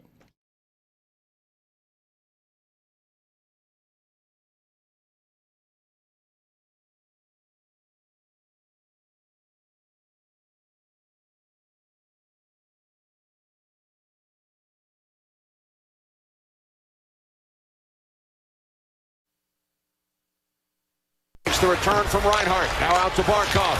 Matthew Tkachuk with it once again. Here's Barkov. Down low. Backhand shot. Score! Florida beats Carolina in Game 1 of the Eastern Conference Final. Saw a video there. Somebody posted. Eric Stahl, special assistant to the Sabres GM, is in Carolina rooting on. His brother's on the team, so I guess we'll allow it. Had Kevin Adams been there next to him cheering, we'd have an issue, right? Kevin Adams not allowed to cheer for Carolina. At least not publicly. Yeah, no, not publicly. Stahl, His brother's on the team. I guess we're all collectively lucky Joe's on vacation. I'm not sure how Joe would have handled. Yeah, he might not have handled that well. That's probably right. And you probably were starting the show with that if Joe was here. That's right. He would have came in. He would have been here early. He would have carved out time. And, yeah. Joe does not like the Carolina Panthers. Hurricanes. That's what I meant. It's wow. Carolina wow. v. the Panthers. Wow. Yeah. There goes my morning brain. It happens. Carolina. Jeremy and Joe. Nate's in for Joe today. Joe's on vacation this week. Nate today. Sal's in tomorrow. You can give us a ring, 803-0550, 1-888-550-2550. Really no rumbles on this Sabres senior advisor conversation, huh? It's pretty widely reported they want someone like that, and Eric Stahl has been the only front office addition. If they don't get one, does that just kind of go away? Oh, I guess it didn't happen. They changed their mind. I mean, they haven't come out and said that they want that, right? Like, Adams looking for help. Do you think there's a chance that they're waiting for Brendan Shanahan to get fired in Toronto and try and steal him away? That would be another example to me of can they get him? Right. Who can they get? They want a senior advisor. They want somebody. They want another. I mean, unless they think Eric Stahl is just that, like another set of ears to hear ideas. I'm just not sure what credible veteran person in the NHL is signing up to be Kevin Adams' understudy. Yeah, Shanahan definitely wouldn't be an understudy. Sure. And is this role, are you giving up power in this role? I don't think so. I mean, why would Kevin Adams give up power unless he was forced to? It feels like a resume builder for someone that's already going to have a very good resume. Like, that's kind of how the role feels. Like Eric Stahl. Like a former player who doesn't have any experience in a front office getting experience. That's who they're going to be able to get. All right, friend of the GM. Right. Or literally someone that's 75 and is trying to cling to any remaining relevance in the NHL. I feel like most names would be fine with me. Lou Lamoriello, I heard how terrible that would be from a lot of people. I didn't think that was going to be terrible. I think it'd be fine. Not that he would actually take that job, but that was a hot rumor for a few minutes, of course. That they had reached out to him. He was not interested. Then he's spotted in town, reportedly renewing his Nexus. Any hockey credibility to me seems like a good idea. It'd be hard to convince me there's a bad idea. In fact, bad GMs get multiple jobs. Jason Bottrell is the GM of the Seattle Kraken. He was horrible. Terrible. He's got another job.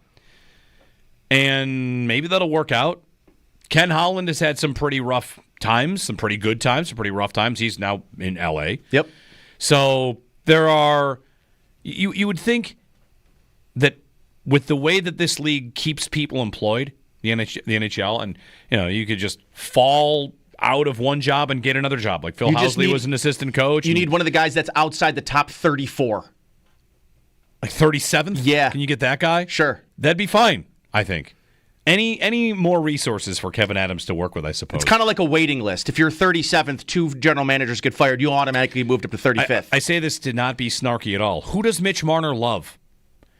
Because they got Taylor Hall because of Ralph Kruger being here. And all right, hold on. Does Mitch Marner's dad want to be the assistant? Do you think I'm kidding? Just get good players. How do you do it? Yeah. Who would Mitch Marner say, like, you know what? Yes, I now believe in the Sabres, and I will sign to play there because they hired Josh Allen. Josh Allen can be the special assistant to the GM. Just for Mitch Marner. Special assistant for the Mitch Marner convoy. Yeah. Yeah. Is that too far? Is that a bridge too far? Back when the Sabres had Eichel, there was some reporting that they might hire his college coach, David Quinn. That's right. Which, of course, they did not do. And I remember at the time it was mocked, like, yeah, right, please, David Quinn, going to be an NHL guy. And then what did he do? He got an NHL job. Yep. And was just a coach in the NHL for a couple of years. They did also get Eichel's college teammate. 2 NHL jobs. Evan Rodriguez? Yeah. Yeah, that looks less and less like it was a favor to Eichel and more like Evan Rodriguez can play hockey, which scratches or whatever, which opens an old wound because Evan Rodriguez played for the Sabres for multiple seasons, was obviously reasonably good, and they didn't know who was a good player and who's not. He was on the Panthers' top line last night. Like just another guy who, he's not some game breaker, but he could play the sport. And they would have rather rolled out Vladimir Sobotka. I don't know if those two crossed over at the exact same time, but Rodriguez, Erod, he's another one. It's like, this guy actually is not terrible. He's a fine bottom 6 guy, in the case last night on the top line. I don't know. With the Sabres, we'll see. The Amerks play tonight against Laval. It's game 3 in that series. It's tied at 1 game apiece. So hopefully they can get through Laval tonight. And they got to win 2 out of 3 there on the road. The deal 2-3 format. 3 straight in Laval. Tonight, Friday, and Sunday if necessary. 803-0550. Sean in Buffalo is up next. Hey, Sean, good morning. Good morning, guys. Real quick, I just wanted to check with you on the Kevin Adams senior advisor situation with the Sabres.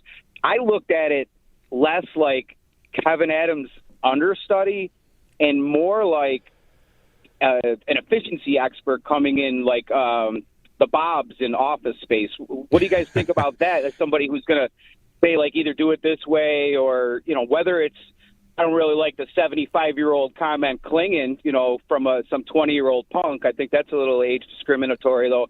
Could be 75 years old, might be able to run circles around you, young lad. But I'll just put it to you this way, is they need somebody because it's a mess over there. Thank you. Thanks, Sean. Someone to basically be the advisor over top of Adams. I mean, I think senior advisor is just...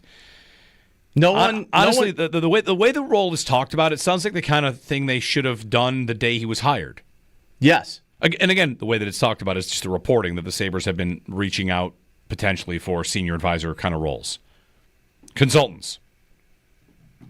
You think I'm kidding about the Marner thing? Chris Pronger, does he want to be the GM? I always ask this to Joe. Does Ryan Miller want the job? I'm still kind of stuck there. We'll see if anything happens on that front. What's the legality of hiring a player's agent as a GM? Can you do that? Marner? Well, does Mitch Marner want to be the senior advisor to the Knicks did that. Leon Rose was a big agent in the league and then became the general manager, and then they got good because he got good players that liked Leon Rose. Yeah, there are a couple guys that have gone the agent to front office route. Mm-hmm. Kent Hughes in Montreal was that, right? He was massively successful so far. One more. Bob Myers. Yes. The Warriors GM was an agent. He went from an agent to front office to now media, NBA analyst. Listen, there are worse ideas than hiring an agent. Yeah, I don't know. I'm of the mind that whoever they get is not really good. I just don't know anybody credible that's going to decide that they're going to be an assistant to somebody that's probably going to lose his job in 12 months. Well, unless they make the playoffs. And maybe that might be a selling point, to be honest. If I get in here, maybe I can convince the owner that I'm the next guy. I don't know. 803-0550, Rob Pelinka, another one there. Mm-hmm. I think we find our new plan. There you go, Sabres. Agent turned front office. Yes. 803-0550, 1-888-550-2550. Rob Pelinka, from executive to agent to GM. All right, 803-0550, our phone number. Speaking of basketball, we're going to do some basketball chatter at 9 o'clock, previewing the Eastern Conference Finals. You got to get everybody on your Knicks train here.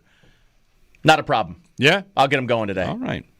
I'll get them going. And we'll look back. I heard Sal playing some clips yesterday of like what year, 1994? Well, the last time that they played in the Eastern Conference Final? Well, I think it was 99. 99, okay. Yeah.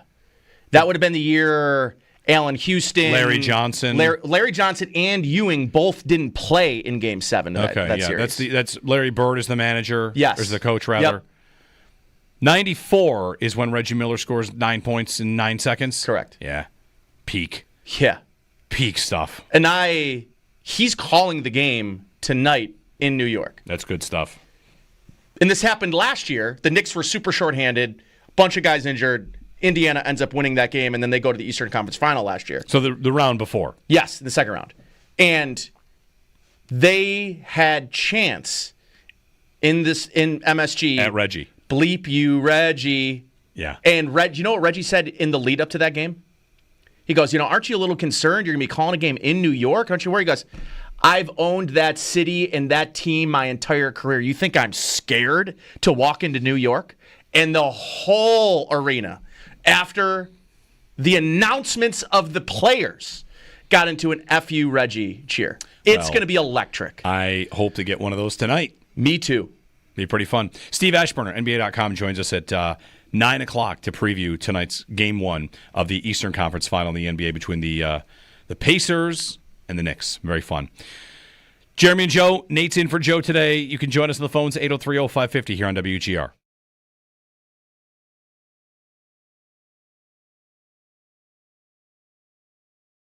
Okay, so can I find 24 teams that should vote to change the playoff seeding? And here's how I would lay this out. The NFL is not equal across all 32 teams. Bills fans, we knew this during the drought, and we now live on the other end of it. Mm-hmm. During the drought, the Bills were in a division with Tom Brady, and he ate their lunch every day. Or ate them for lunch, or with both. Both. Ate them and also the ate Bills their were lunch. Obviously not a competitive team to a level to talk about a Super Bowl, but they were also probably artificially low based on losing to him 36 times. How many times did the Arizona Cardinals have to play Tom Brady? I think it was twice. Yeah, and the Bills had twice a year. Yep. If the Bills were in another division during the drought, chances are they'd probably make a playoff appearance once. I would stand by that. I would too. The same way that you might say if the Bills were in the NFC, they might have a Super Bowl appearance by now because there's not Andy Reid and Kansas City standing in their way to knock them out 4 times. Instead, it would be, can you get by the Niners, a team that you've dismantled in the regular season twice now? Can you get by the Rams, another team that you have shown some success against? Yeah. The format, whatever. You don't have to change every format. Who should vote for a change in the playoff seeding? Let me give you 3 teams. New England, Miami, and the Jets. Because the reality is, hey, it would be nice to have a home playoff game. Las Vegas, L.A., Denver. Yes. All of them should want We're it. up to 6. Yep. Because how are they going to host a playoff game? Mm-hmm. You can either beat Josh Allen out in a season, something that has not happened since he's basically become who he is. You could beat out Patrick Mahomes. Or, then again, if you're like, the Falcons, you can beat out the Bucs and Baker Mayfield, who's pretty good. Pretty good. Not the same. The parity of the NFL is supposed to bring worst to first. It's supposed to, the turnover is there. They like it. They want it to feel like the Titans aren't that far away.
NFL geography. Here's the clue.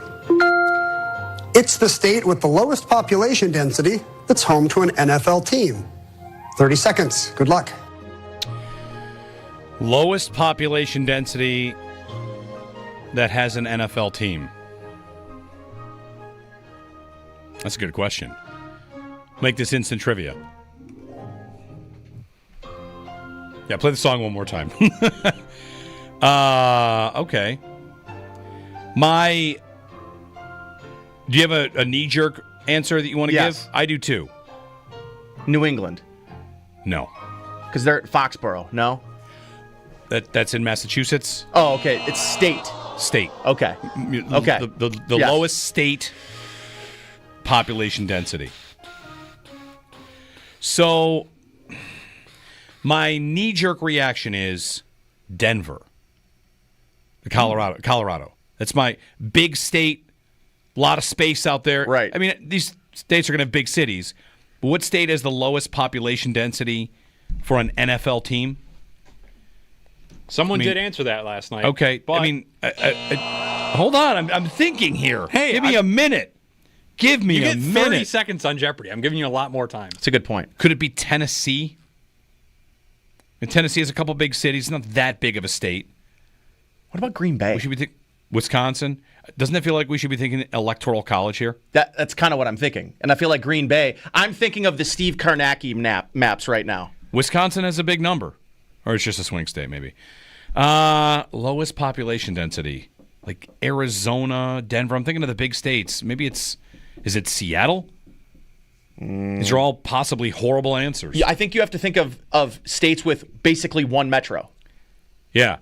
That's Colorado's wrong. I mean, Colorado's got others. Colorado Springs and Boulder. And yeah, that's why it's like Wisconsin feels...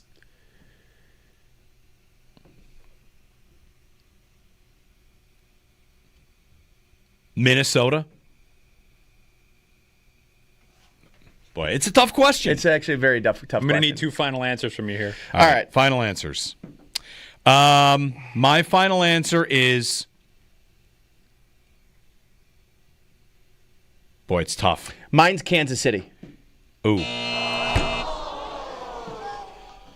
My final answer is the Raiders. Wow. At the buzzer. Way to go. Duh. Las Vegas. Vegas. The Raiders. Good question. Yeah. Jeopardy.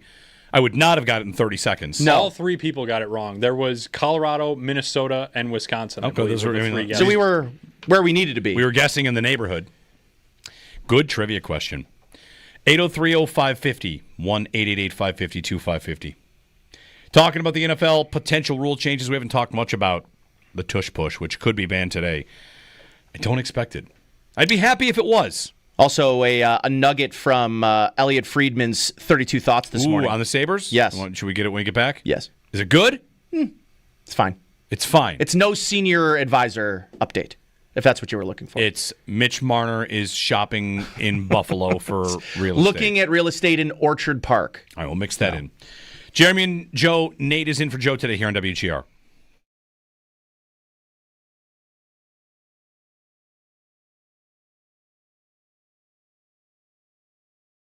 We vote on the 10 most important players to the future of the Bills.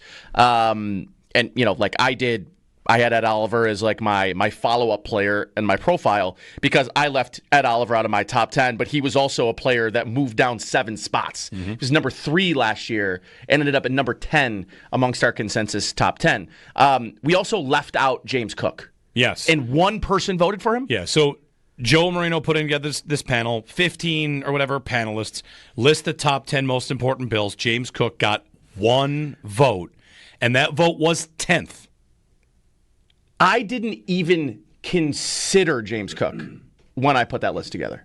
Wasn't even a name that I was like, because when you make these lists, Jeremy, right? Like a lot of times when you're making a list like this, especially when you're doing it for an exercise, you make the list and then you immediately like reshuffle it 3 times. You're like, no, I gotta move him there. Oh shoot, I left him off. Okay, I have to reshuffle this. At no point, I did this with TJ Sanders. I did this with Dalton Kincaid. I'm like, Kincaid's got to be here in the top 10. He's a first-round pick. He's a pass catcher. I got to have him here. It didn't even cross my mind that James Cook should be or was even an honorable mention in this. So when I've putting this all together and thinking about it, I try to think about like why that was the case. Why did we all leave? Why did one person vote him and only vote him as 10th? And I thought about what this season could look like for James Cook. It's a really important season for James Cook, right? I mean, he's in a contract year. And he had a contract year type of season in terms of productions last year, which is why they're trying to get that addressed this year. I think there's a very good chance that if James Cook had been signed, or at least slightly extended, a year, 2-year extension, something, that not only would he be in the top 10, but that he'd be probably in the top 5. That the contract itself is right now the sole reason I know a lot of us have looked at it because, again, it's an exercise of the future. It's not just this year. I think James Cook, in terms of players this year, if you made a list of this year, not the future, but the most important players this year, James Cook's probably 3rd or 4th.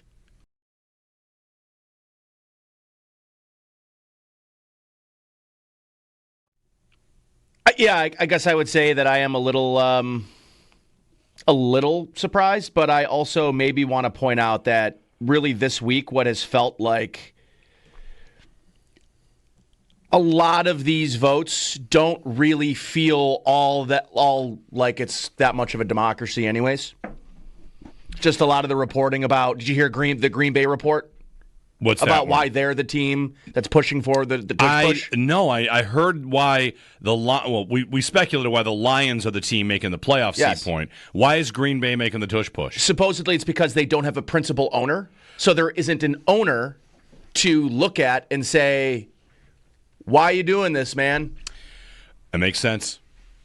So it's gotten me to the point, and it's not that I had these grand, innocent visions that the NFL is, ruled by owners who actually think for themselves and have these, decisions. I just think it's what Roger Goodell wants. It's going to get passed. They wanted it. Remember all the opposition to the 17-game schedule? Yeah. And then it just went away? Yeah. And they were like, you know what? Maybe we want 18 games. And they're going to get 18 games. If they want it, if Roger Goodell says it, they will have it. Right. He works for the owners, but he might be more of a director than some other GM or some other commissioners might be. And, listen, it's not. I'm not going to go down conspiracy theory way this morning, but, if the Olympics said to Roger Goodell, this is a great money-making opportunity, we would love the NFL, the most popular, whatever, outside of soccer, Premier League, the most popular sports league in the U.S. for the U.S. hosting the Olympics, this could really help us. You should get the NFL behind it. Yeah.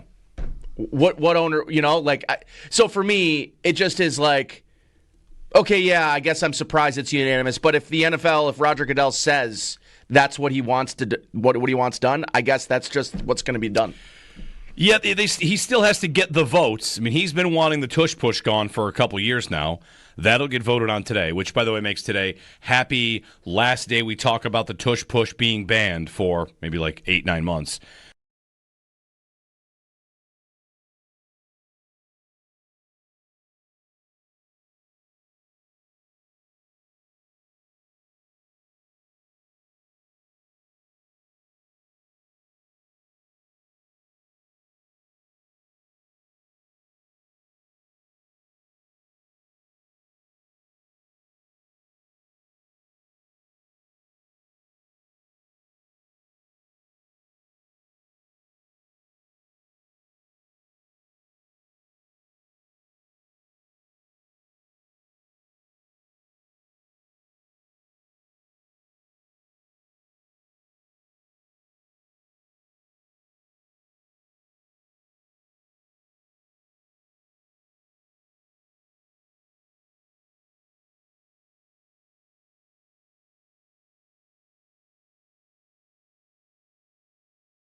Good morning. The Florida Panthers took down the Carolina Hurricanes 5-2 last night in Game 1 of the Eastern Conference Finals.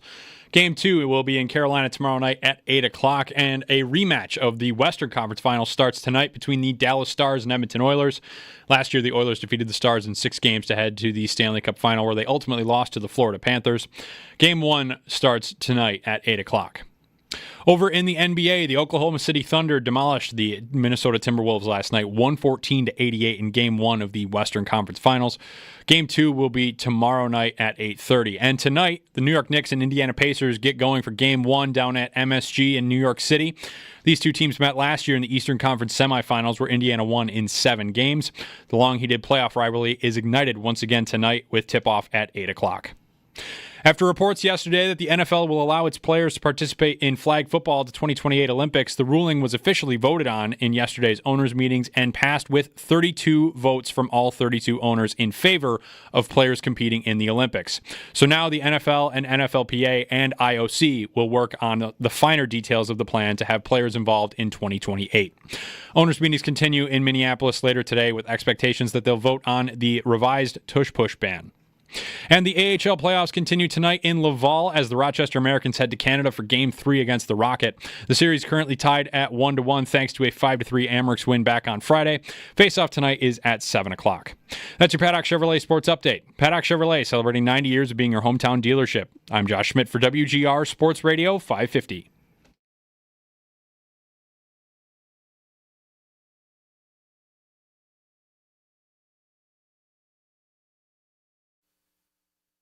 Byram needs a contract. He's got 2 more years. He's a non-restricted free agent, so Buffalo doesn't have to do anything here with 2 more years of team control. And whenever a team trades for a player like Buffalo did a couple of years ago, you know they see value in him and they like him. So you always have to keep that as part of your overall thinking. But there is no doubt that his name is out there. As there's just been an agent change, so that always leads to conversation about what does this mean. But there's no doubt his name is out there. There is no doubt they are gauging market value on him, and we'll see where this takes us. But there is definitely noise around the Byram name and the Buffalo Sabres.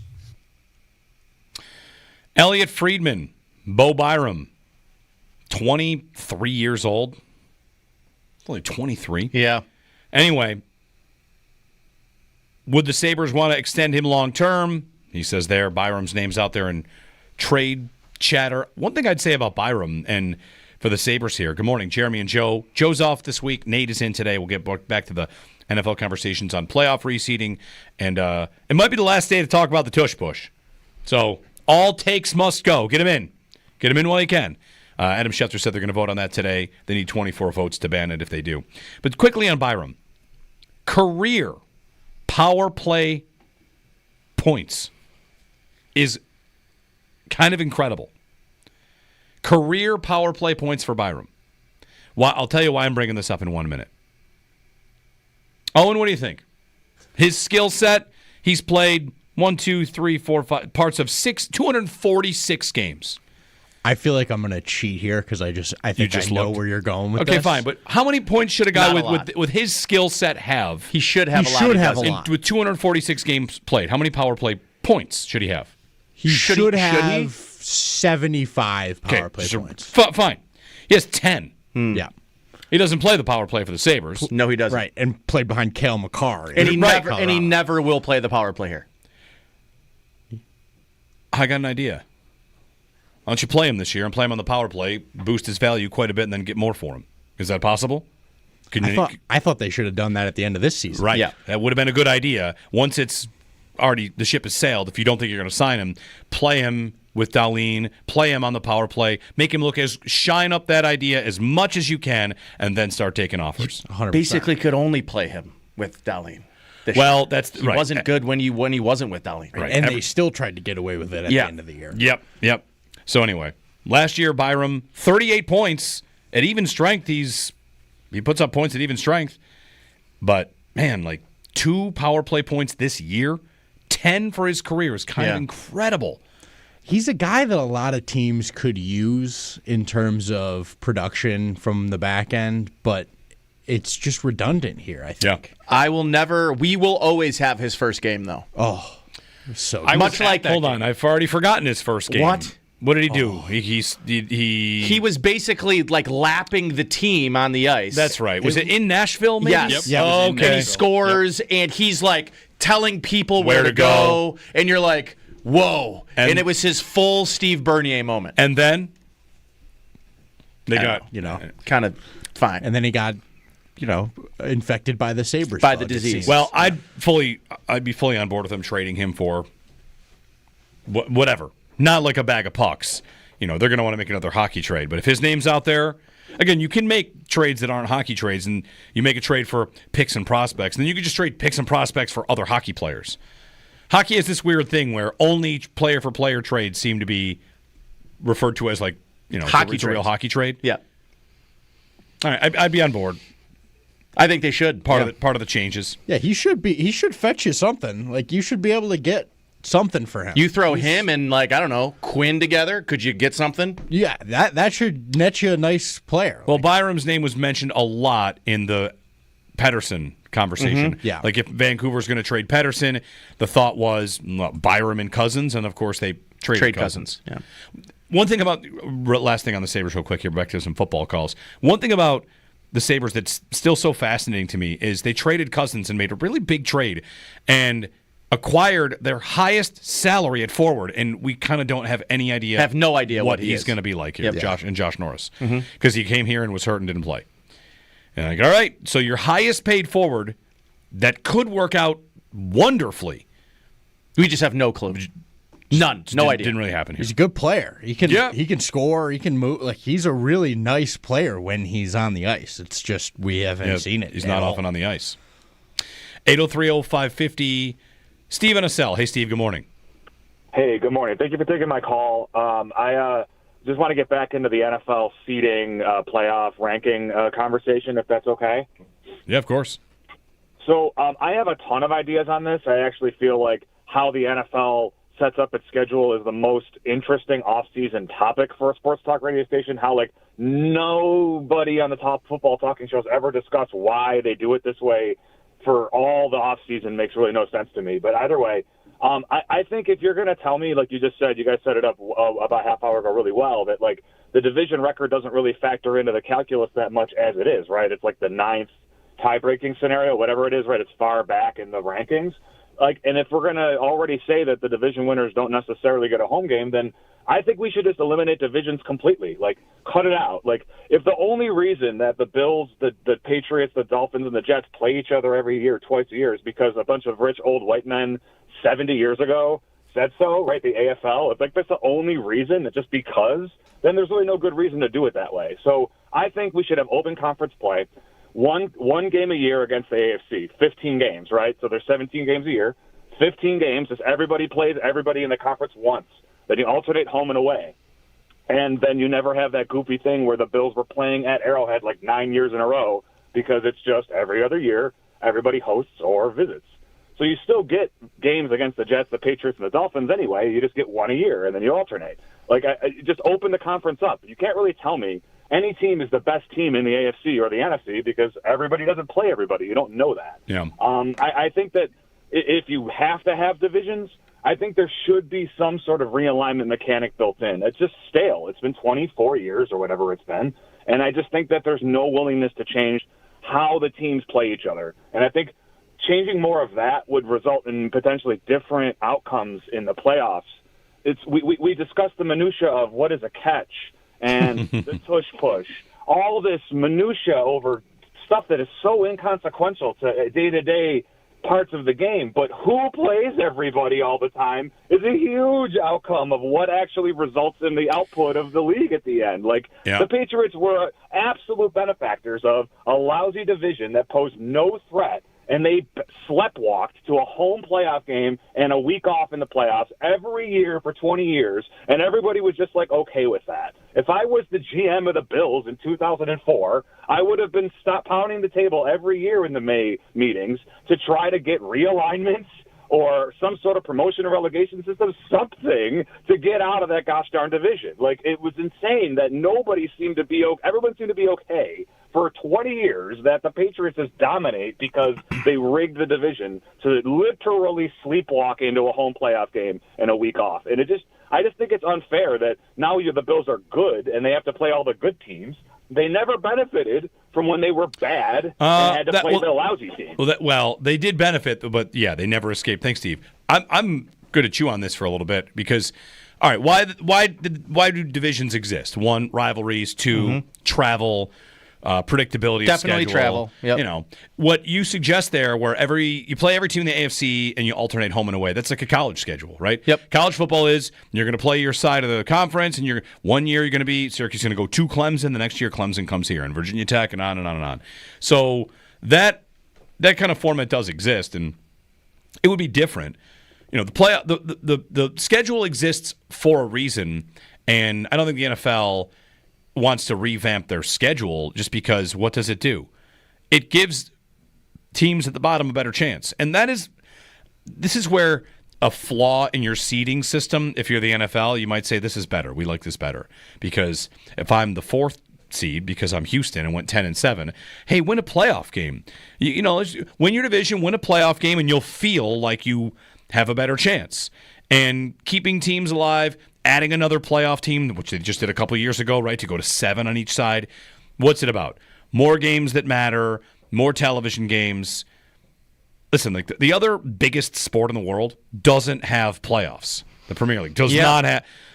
If they wanted to, they could just decide to have playoffs and have massive games. But they make the regular season the most important. And huge ratings, right? Yes. So there's the reality that sometimes the most equitable way to do a thing is not the most entertaining way to do a thing. Why do all these why the NBA first round, which used to be best of 5, go to best of 7? Was it for equity? Was it to get rid of upset? Was it to get more games? Best of 5 in the first round? Let's get 7 games in the first round. Okay, we'll do that. Which is why it doesn't make sense they haven't gone to the same structure the NBA has. Well, the NHL? Yes. There's the play-in tournament. What does that do? That adds 3 games that are meaningful. Yep. Is it better? I think there's an argument that it does some nice things for the bottom of the standings, but these leagues are always trying to find ways to just get more games on television. And that's why this proposal that they'll vote on today about the NFL seeding, it's you might not want to get hung up on the outcome of it and instead get more into the process of it. What I mean by that is forget about, the Texans would have had to go on the road, and the Rams would not have hosted the Vikings. That's true. The league doesn't care about that as much as you think. It's actually not about that, because that game, where it is, they don't care about. It's a game. You have playoff games, they already have leverage. I could sit here and make the case that I think that they should go by record because it's more fair and more appropriate. That's not what they're going for. The reason they're going through this change, the league, if they vote on it, the reason it's being discussed is week 16, 17, and 18. The regular season, you're finding your way to, we got a lot of games that don't matter. And if you go to this new idea, it's more likely that they would, because straight record decides your spot in the playoffs. You could have it be week 18, and hypothetically, 10-6. I got 4 teams that are 10-6. In the current structure, one of those teams might be guaranteed their spot. They're not playing, and if that spot's guaranteed, now the other 3 teams that are 10-6 are thinking, do we want to win to avoid this team? Now it's about matchups. Right. That's it. If they change the format, it could instead be we end up with a home game. 10-6, 4 different teams. Yep. Houston has the tiebreaker over Baltimore, and Cincinnati has the tiebreaker over and you're watching 4 games on a Sunday with all 4 of those having teams meaning in some way, having a chance to get a home playoff game. That's what would be different. Because last year, that's the motivating piece for the change. While we could make the case, and I have been making the case about what's more fair, the number one thing to do is to say week 17 and 18, we could get ourselves more games where there is a home playoff game on the line. That's what they want. I'm trying to look at last year's playoff bracket,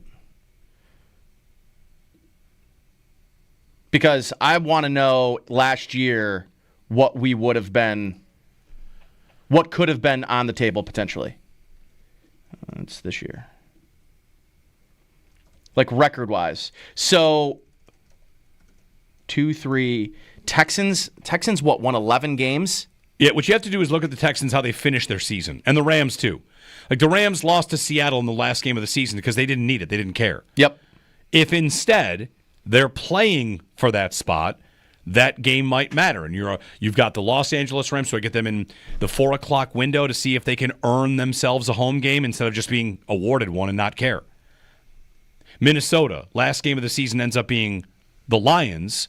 The loser, and that game plays a road game. Right, that game mattered. Yeah, it mattered hugely. Now, there's trade-offs. In that case last year, that game would have only mattered for like the 1 versus the 3. But you would have been playing for the bye. Yep. So it's about Week 18. If we have ourselves with these jumbled up standings, do we have more games? Do we have one we could flex to the night game where it's Steelers and Ravens, and the winner gets a home playoff game? Yeah. Even though the Bengals have already won the division, they can still play for something instead of both saying, we're both going to rest up and go on the road for the playoffs. And the league has a better pool of games to potentially flex instead of literally you by the end of the year, you're like, well, that's the only game that's flexible because it's the only one with meaning. Ask yourself this, too. Whenever we get to a spot where the Bills are locked into one of two spots, let's say it's the 2 versus the 3. Should they go all out in Pittsburgh and try to win for the 2 versus the 3? Should they try to get the 5 versus the 6 because the matchup, blah, blah, blah, blah, blah? Or, instead of that, the conversation is, if they win, they get a home playoff game. Should they go out for it? What would we all say? We'd say yes. Go win that game. I want to be home next week in the playoffs. So, the process, it's the regular season finish that is ultimately the goal that they think this would fix. Fewer teams saying, oh, all right, we're good. See you in 2 weeks. We're good. Yeah. Because that was the Texans last year. And what were the AFC South standings last year? Do you have that? No, but all right, let me pull those up. It wasn't. How many games they won by? Because the Texans last year, when would they have been locked up into their spot? Gosh, I mean, they were 2 games ahead in that division. They beat Tennessee. Their season ended. They lost to Kansas City and Baltimore late in the season, and it probably didn't matter. Did not matter. They still won that division by 2 games. Where they lost, by the way, they lost to the Ravens 31-2 on Christmas. I forgot about that. Take me back to Christmas. Did it not matter? Kind of didn't matter. Had they already clinched the division? Yeah, it kind of didn't matter. When did the Texans clinch the AFC South? Yeah, and December 15th. They clinched the South on December 15th. So they played 3 games after that. Kansas City at Arrowhead, Baltimore 31-2, and then the Titans. If in the old format, the thing that would be different is instead of having them play the entire month of December, really locked into a spot, it would have been, all right, Houston, looks like you're not staying at home. You're going to beat those good teams to earn that home game. Jordan in Collins. Hey, Jordan, good morning. Hey, good morning, guys. Thanks for taking my call. The answer for this question has always been the same. It is the highest seed picks who they play from the remaining teams. That answers all of the problems of who, that answers all the problems of, our team's still competing at the end of the season because, you just need to be higher than the other teams available in order to get the next pick. Also, you get the added drama of this city is calling your city out. We are better than you. We are going to beat you. What league does this? The Professional Women's Hockey League, you pick your opponent?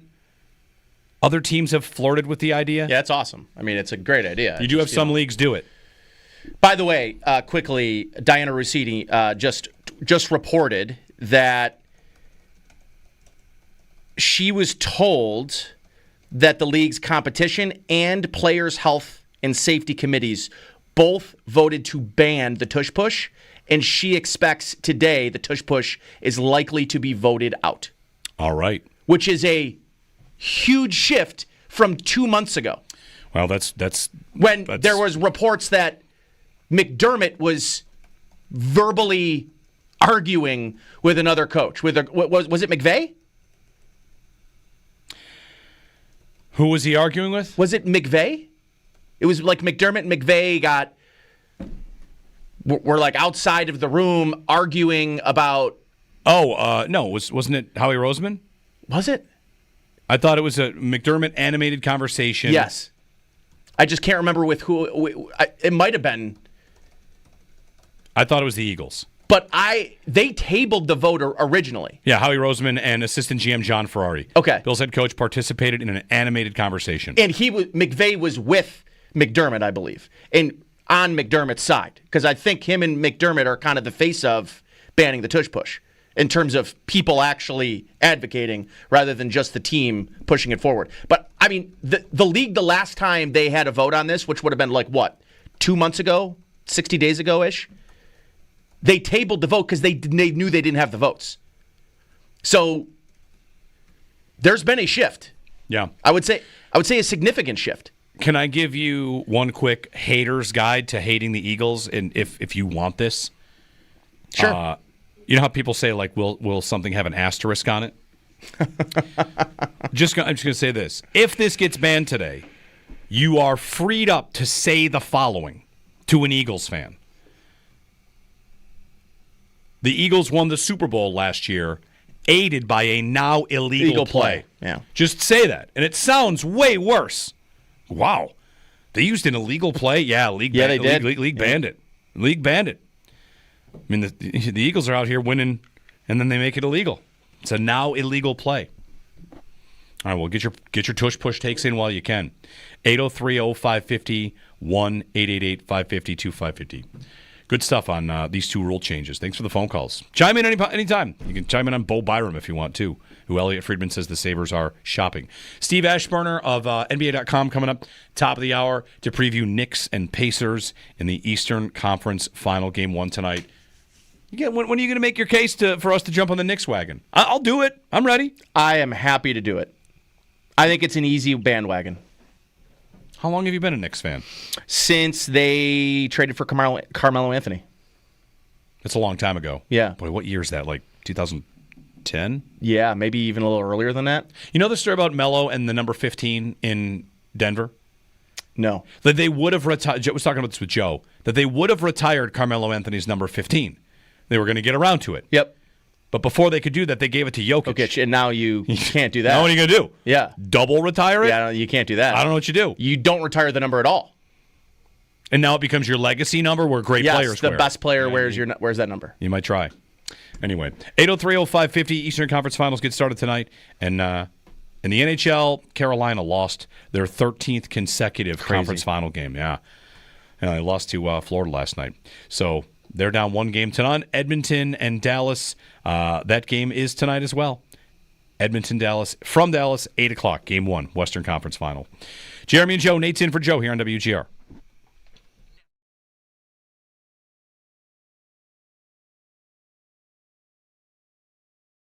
Stat of the day. Let's do it. Has to do with the Carolina Hurricanes. They lost last night to the Florida Panthers. It was the 13th consecutive Eastern Conference Final game that they have lost.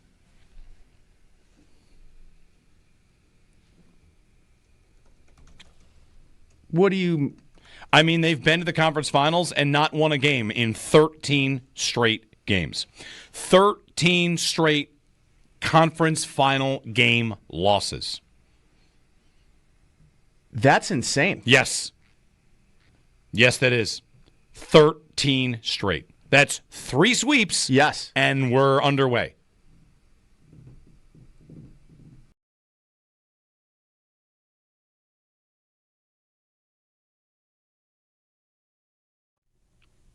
Yeah, I guess I would say that I am a little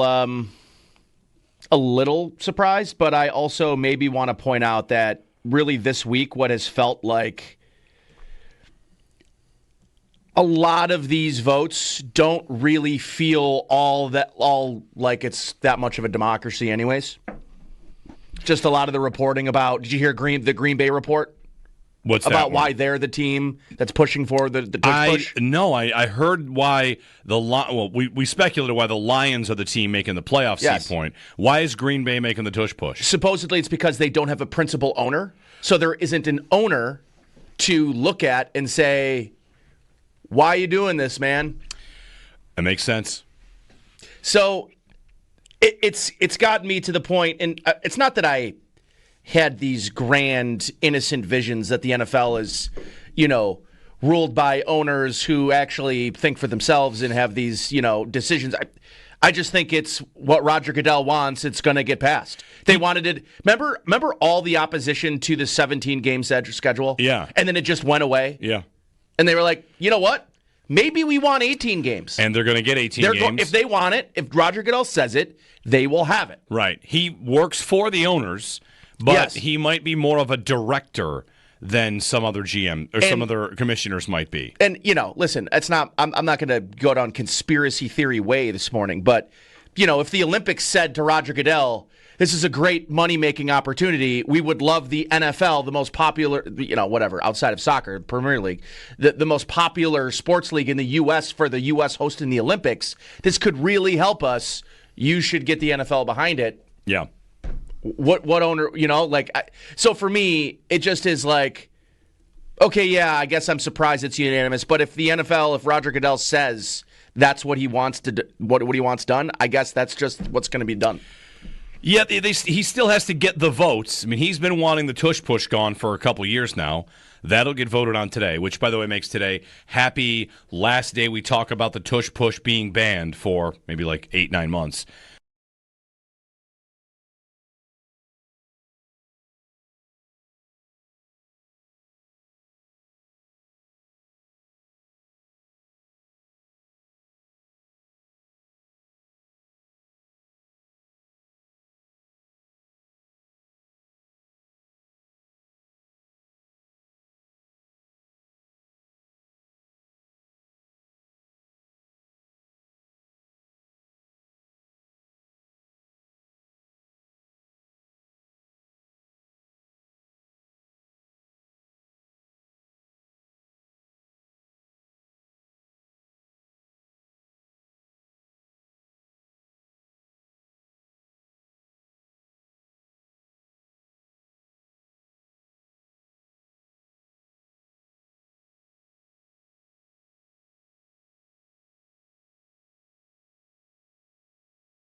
NHL playoffs back underway last night. The Florida Panthers take down the Carolina Hurricanes 5-2, winning Game 1. Game 2 will be tomorrow at 8 o'clock in Carolina. Tonight, the Dallas Stars and Edmonton Oilers kick off the Western Conference Finals. Last year, the Oilers defeated the Stars in the Western Conference Finals 4 games to 2 in 6 games. Game 1 starts tonight at 8 o'clock. Over in the NBA, the Thunder demolished the Minnesota Timberwolves last night, 114-88. Game 2 will be tomorrow night at 8:30. And tonight, the New York Knicks are set to host the Indiana Pacers at MSG for Game 1 of the Eastern Conference Finals. That game tips off at 8 o'clock. Reports yesterday in the NFL that it would allow its players to participate in flag football in the 2028 Olympics. That ruling was officially voted on and passed yesterday at NFL owners' meetings in Minneapolis. Now the NFL, NFLPA, and IOC will work out the finer details of the plan to have players involved in 2028. Owners are expected to vote today on a revised tush-push ban, and Diana Rossini reports this morning, just moments ago, that she expects the bill to pass. So we'll have to wait and see later this afternoon to see if that ban passes or not. And the AHL playoffs continue tonight in Laval as the Amerks head to Canada for Game 3 against the Rocket. Series tied at 1 after a 5-3 Amerks win back on Friday. Face-off tonight is at 7 o'clock. Those are your Paddock Chevrolet sports headlines. Paddock Chevrolet, celebrating 90 years of being your hometown dealership.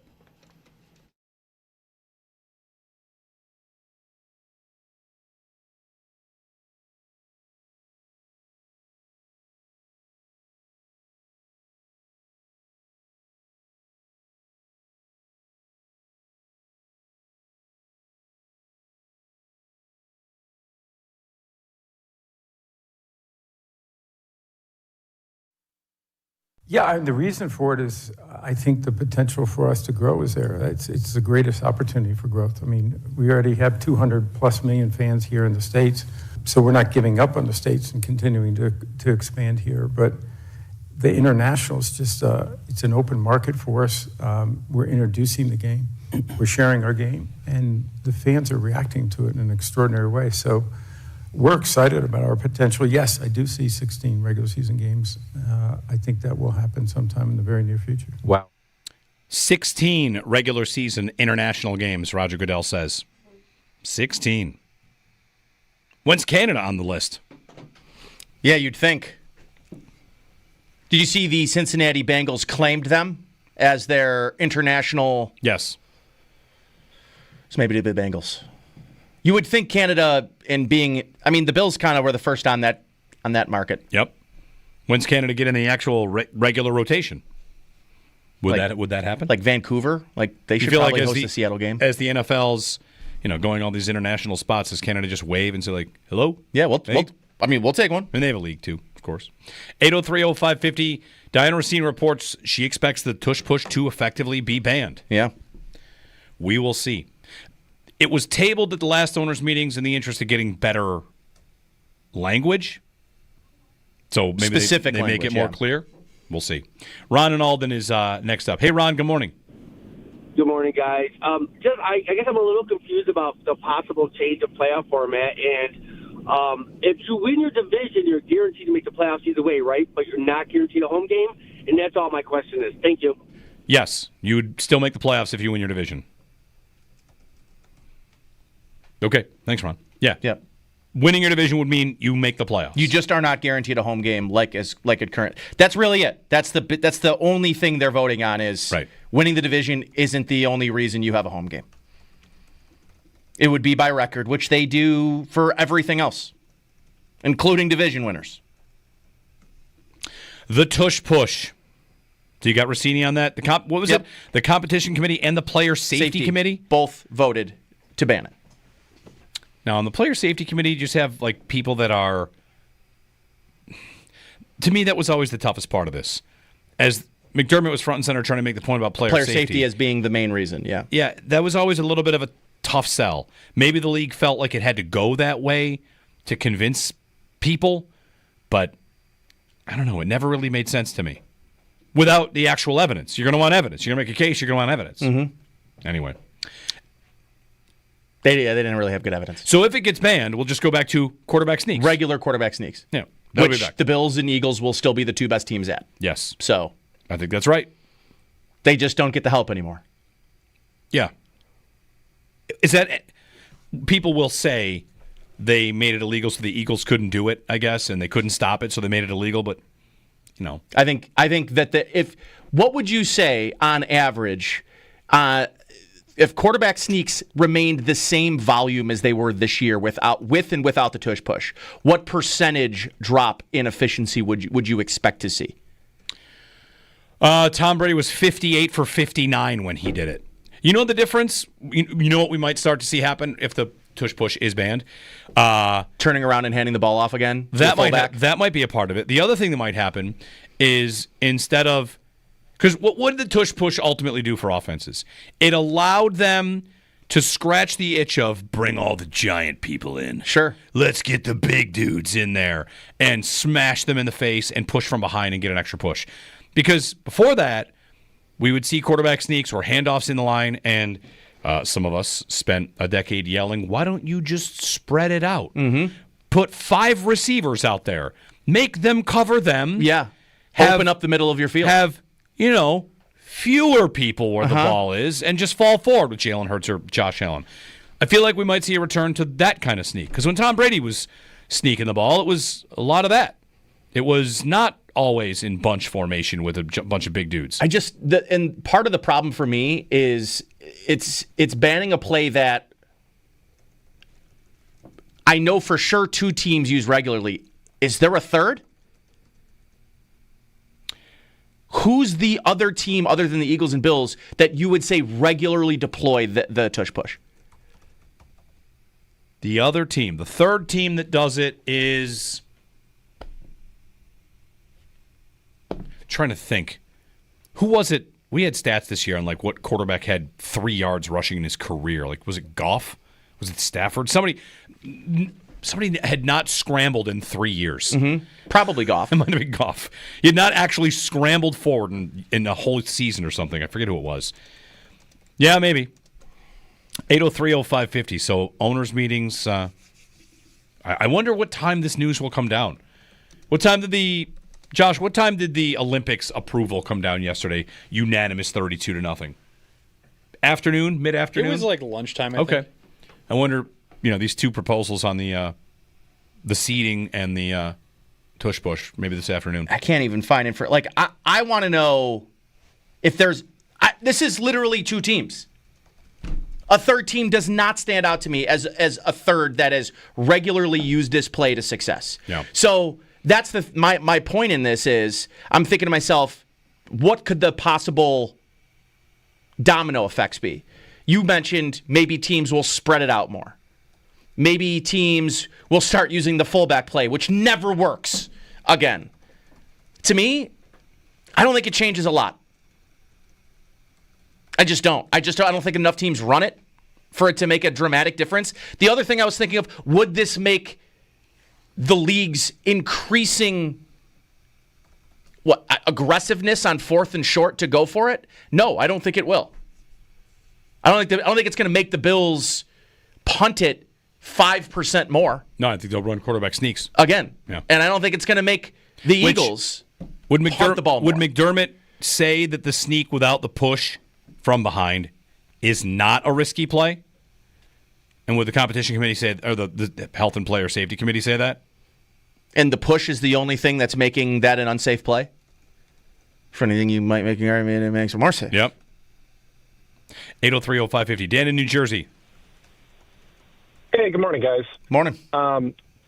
Hey, listen, I wanted to respond to the guy from earlier who said, every team should play every other team in the conference once. And that, to me, just feels so sterile and kind of boring, honestly. You need divisions.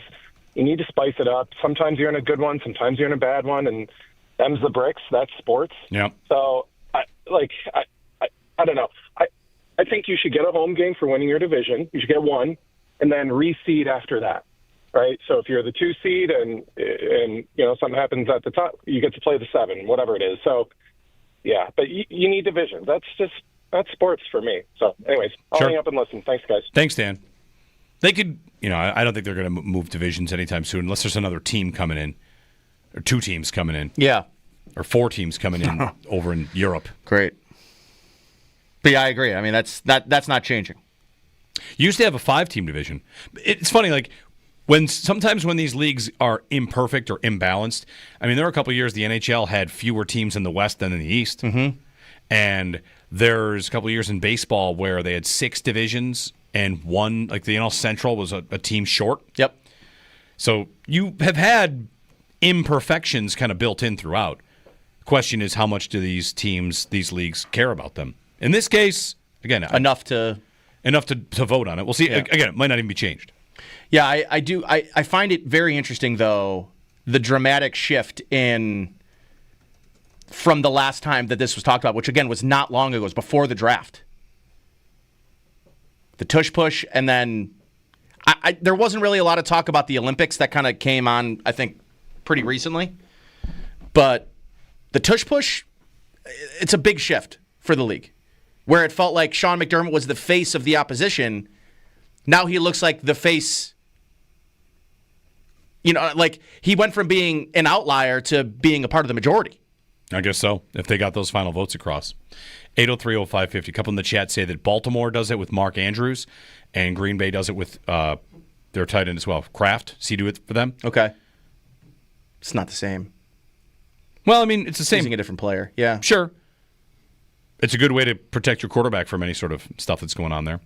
Anyway, NBA chatter coming up top of the hour. Can't wait. Steve Ashburn of NBA.com, senior writer, NBA.com. Jeremy and Joe, Nate's in. NFL owners meeting stuff. You think this is peak May content? Wait till I tell you I found an article about what stadiums are best equipped to survive a zombie apocalypse inside of. What NFL stadium are you most likely to survive inside of as your fortress in a zombie apocalypse? Think about it for a minute. We'll give you the answer when we get back.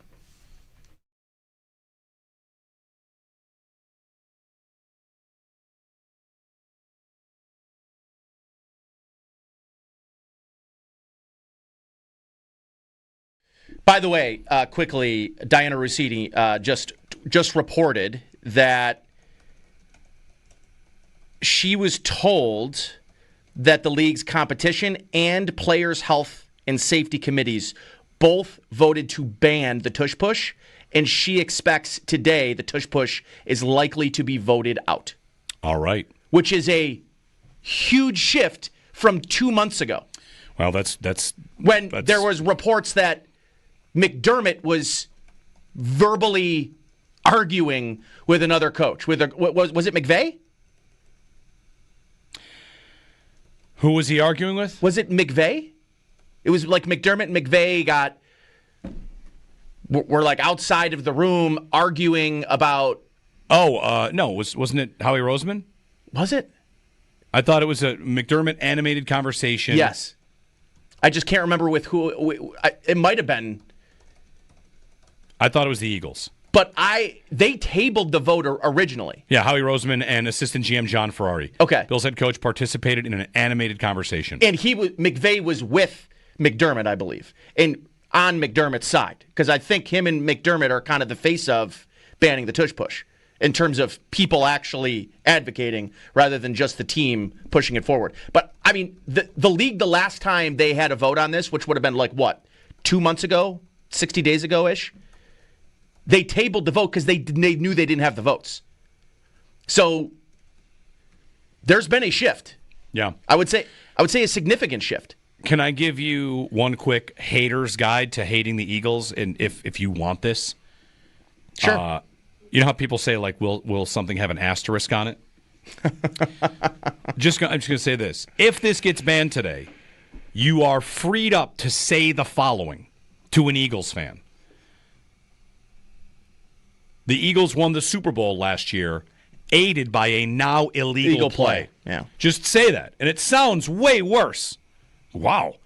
They used an illegal play? Yeah, they did. League banned it. League banned it.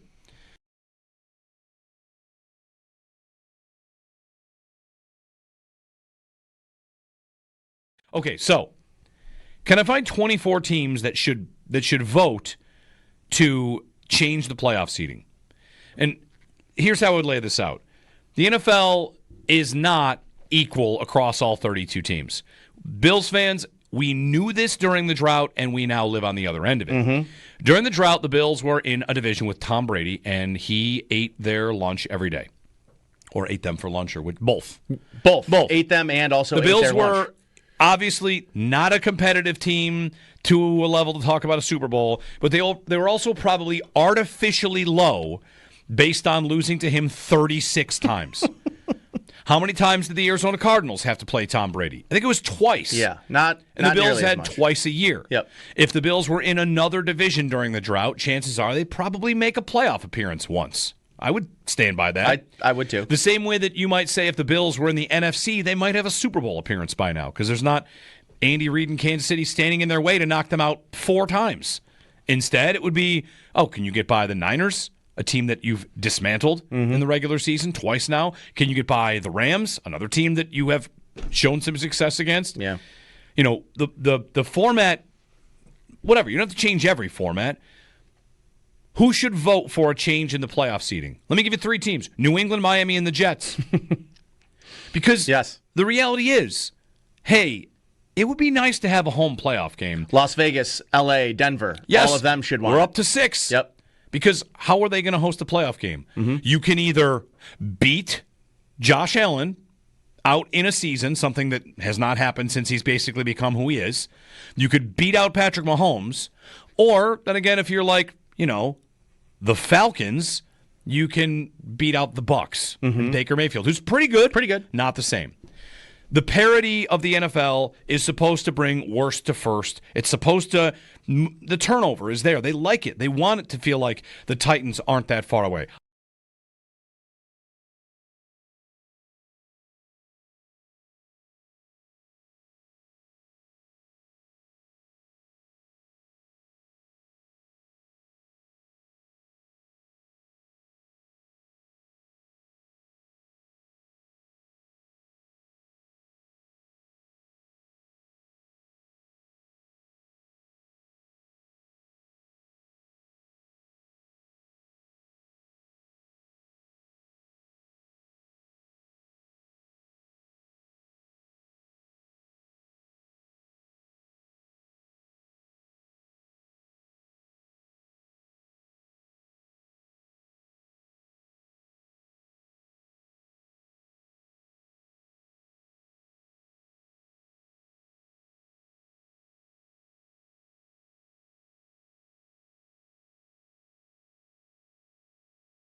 Time now for Worst Call Wednesday. Brought to you by Roswell Park Comprehensive Cancer Center. The level of entitlement is breathtaking. And it's no wonder why he failed initially, and it's no wonder why the coach got fired. So now they go out and get an offensive coach in Ben Johnson. And you know what? Now it's on his ass. It's going to be on his ass to live up to these so-called lofty expectations that he has for himself and that his father has for his son. And I understand there could be a discussion, hey, this is where quarterbacks go to die. Well, go fix it. Be the reason that the team is going to turn it around and you be the player that you think you are. And I would just tell him, just keep your mouth shut. You're going into the greatest league that there's ever been for the sport that we all love. You're going to have a chance one day to make $500 million because guys like me and guys before me all went on strike so you could actually make more money. So keep your pie hole shut and go out and play football and earn your keep and earn your respect. Boomer Esiason on Caleb Williams on the revelation he maybe didn't want to go to the Bears, and also that when he showed up and started the work, they didn't coach him. Yeah. Now, I know how it goes. I am exactly the age in between where older people call people younger than me entitled nonstop. Yes. Like, I watch entitled barbs go over my head to the people younger than me all day. I'm exactly in the middle of that. I kind of avoided that at 45. It's entitlement now, according to Boomer Esiason, for the quarterback to say, I wished I were coached more. Yeah. In the book, it's, I wanted to be coached, and they weren't doing that. Yep. Now he has a coach that'll probably work more directly with him. It's a young quarterback. And, of course, who deserves the benefit of the doubt? In the eyes of a lot of people, it's always the player must be a young punk. Yep. It's the Chicago Bears. Right. And Matt Eberflus. Yep. Please. And by the way, he won't make $500 million if he gets chewed up and spit out by the worst quarterback franchise in the league. Right. He's going to have to do it. He will, of course, earn it, and with the help of Ben Johnson, if that ultimately goes well. He likes Eli, doesn't he? Boomer? Yeah, one would think. Big Eli fan. Yeah. How do you end up in New York? Right. He said he wouldn't go play for a team. Sure. That's right. So, I don't know. Anyway, Boomer's call. We're going to make that worst call Wednesday. Has Caleb Williams sent Boomer Esiason a personal thank you letter for the strikes? He must not have. He must be the only one who hasn't. Yeah.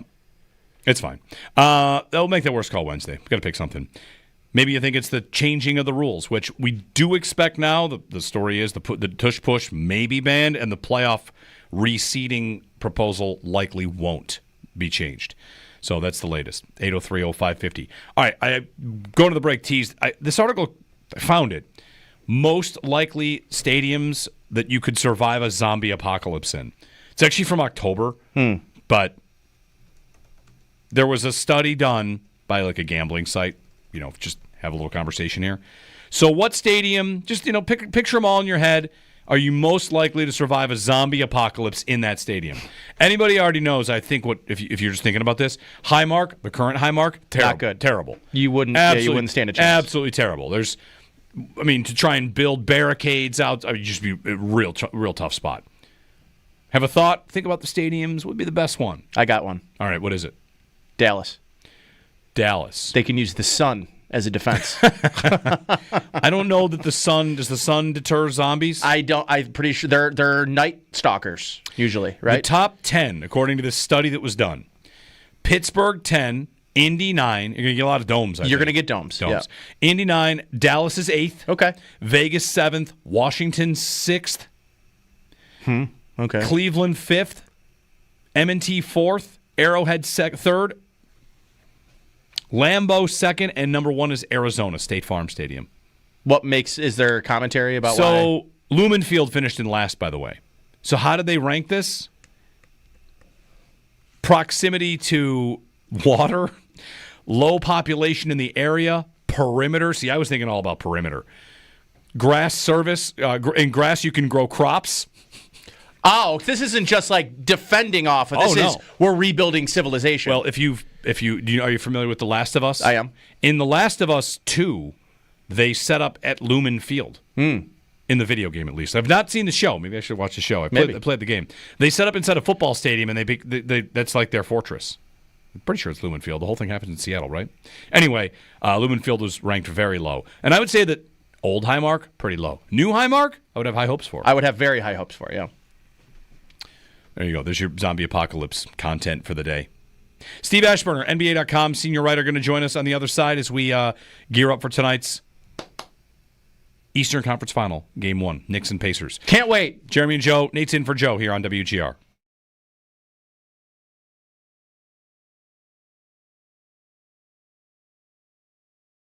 But quickly on Byram. Career power play points is kind of incredible. Career power play points for Byram. I'll tell you why I'm bringing this up in 1 minute. Owen, what do you think? His skill set, he's played 1, 2, 3, 4, 5 parts of 246 games. I feel like I'm going to cheat here because I think I know where you're going with this. Okay, fine. But how many points should a guy with his skill set have? He should have a lot. With 246 games played, how many power play points should he have? He should have 75 power play points. Fine. He has 10. Yeah. He doesn't play the power play for the Sabres. No, he doesn't. Right, and played behind Cale Makar. And he never will play the power play here. I got an idea. Why don't you play him this year and play him on the power play, boost his value quite a bit, and then get more for him? Is that possible? I thought they should have done that at the end of this season. Right. Yeah. That would have been a good idea. Once it's already, the ship has sailed, if you don't think you're going to sign him, play him with Dahlin, play him on the power play, make him shine up that idea as much as you can, and then start taking offers. 100%. Basically could only play him with Dahlin. Well, he wasn't good when he wasn't with Dahlin. Right. And they still tried to get away with it at the end of the year. Yep. So anyway, last year Byram, 38 points at even strength. He puts up points at even strength. But man, 2 power play points this year, 10 for his career is kind of incredible. He's a guy that a lot of teams could use in terms of production from the back end, but it's just redundant here, I think. We will always have his first game, though. Oh, so hold on, I've already forgotten his first game. What did he do? He was basically like lapping the team on the ice. That's right. Was it in Nashville, maybe? Yes. Yep. And he scores, and he's like telling people where to go. And you're like, whoa. And it was his full Steve Bernier moment. And then they got, kind of fine. And then he got, infected by the Sabres. By the disease. Well, I'd be fully on board with them trading him for whatever. Not like a bag of pucks. They're going to want to make another hockey trade. But if his name's out there, again, you can make trades that aren't hockey trades, and you make a trade for picks and prospects. And then you can just trade picks and prospects for other hockey players. Hockey is this weird thing where only player-for-player trades seem to be referred to as it's a real hockey trade. Yeah. All right, I'd be on board. I think they should. Part of the changes. Yeah, he should fetch you something. Like, you should be able to get something for him. You throw him and Quinn together. Could you get something? Yeah, that should net you a nice player. Well, Byram's name was mentioned a lot in the Pedersen conversation. Mm-hmm. Yeah.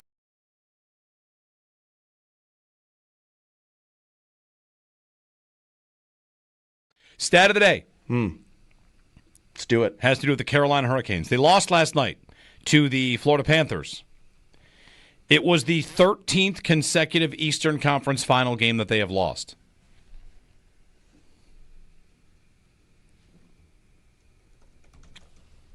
What do you...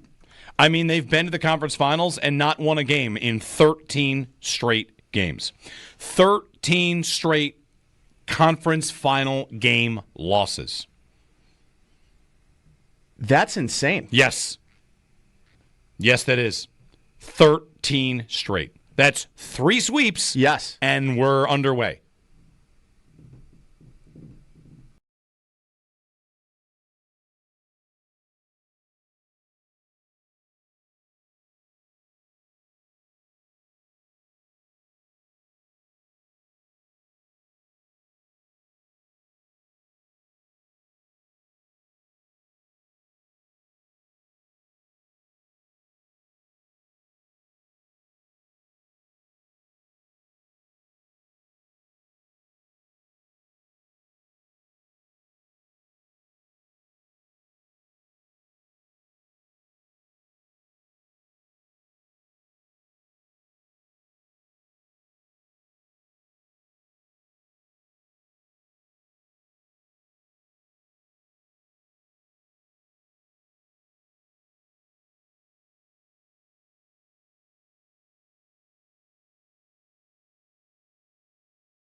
Good morning. Game 1 of the Eastern Conference Finals in the NHL last night. The Panthers take down the Carolina Hurricanes 5-2. Game 2 will be in Carolina on Thursday at 8 o'clock. A rematch of last year's Western Conference Final starts tonight between the Dallas Stars and Edmonton Oilers.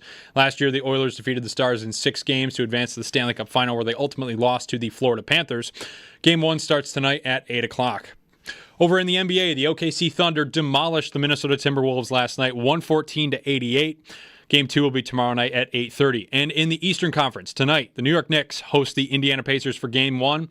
These two teams met last year in the Eastern Conference semifinals, where the Pacers won in 7 games. The long-heated playoff rivalry ignites once again tonight with tip-off at 8 o'clock.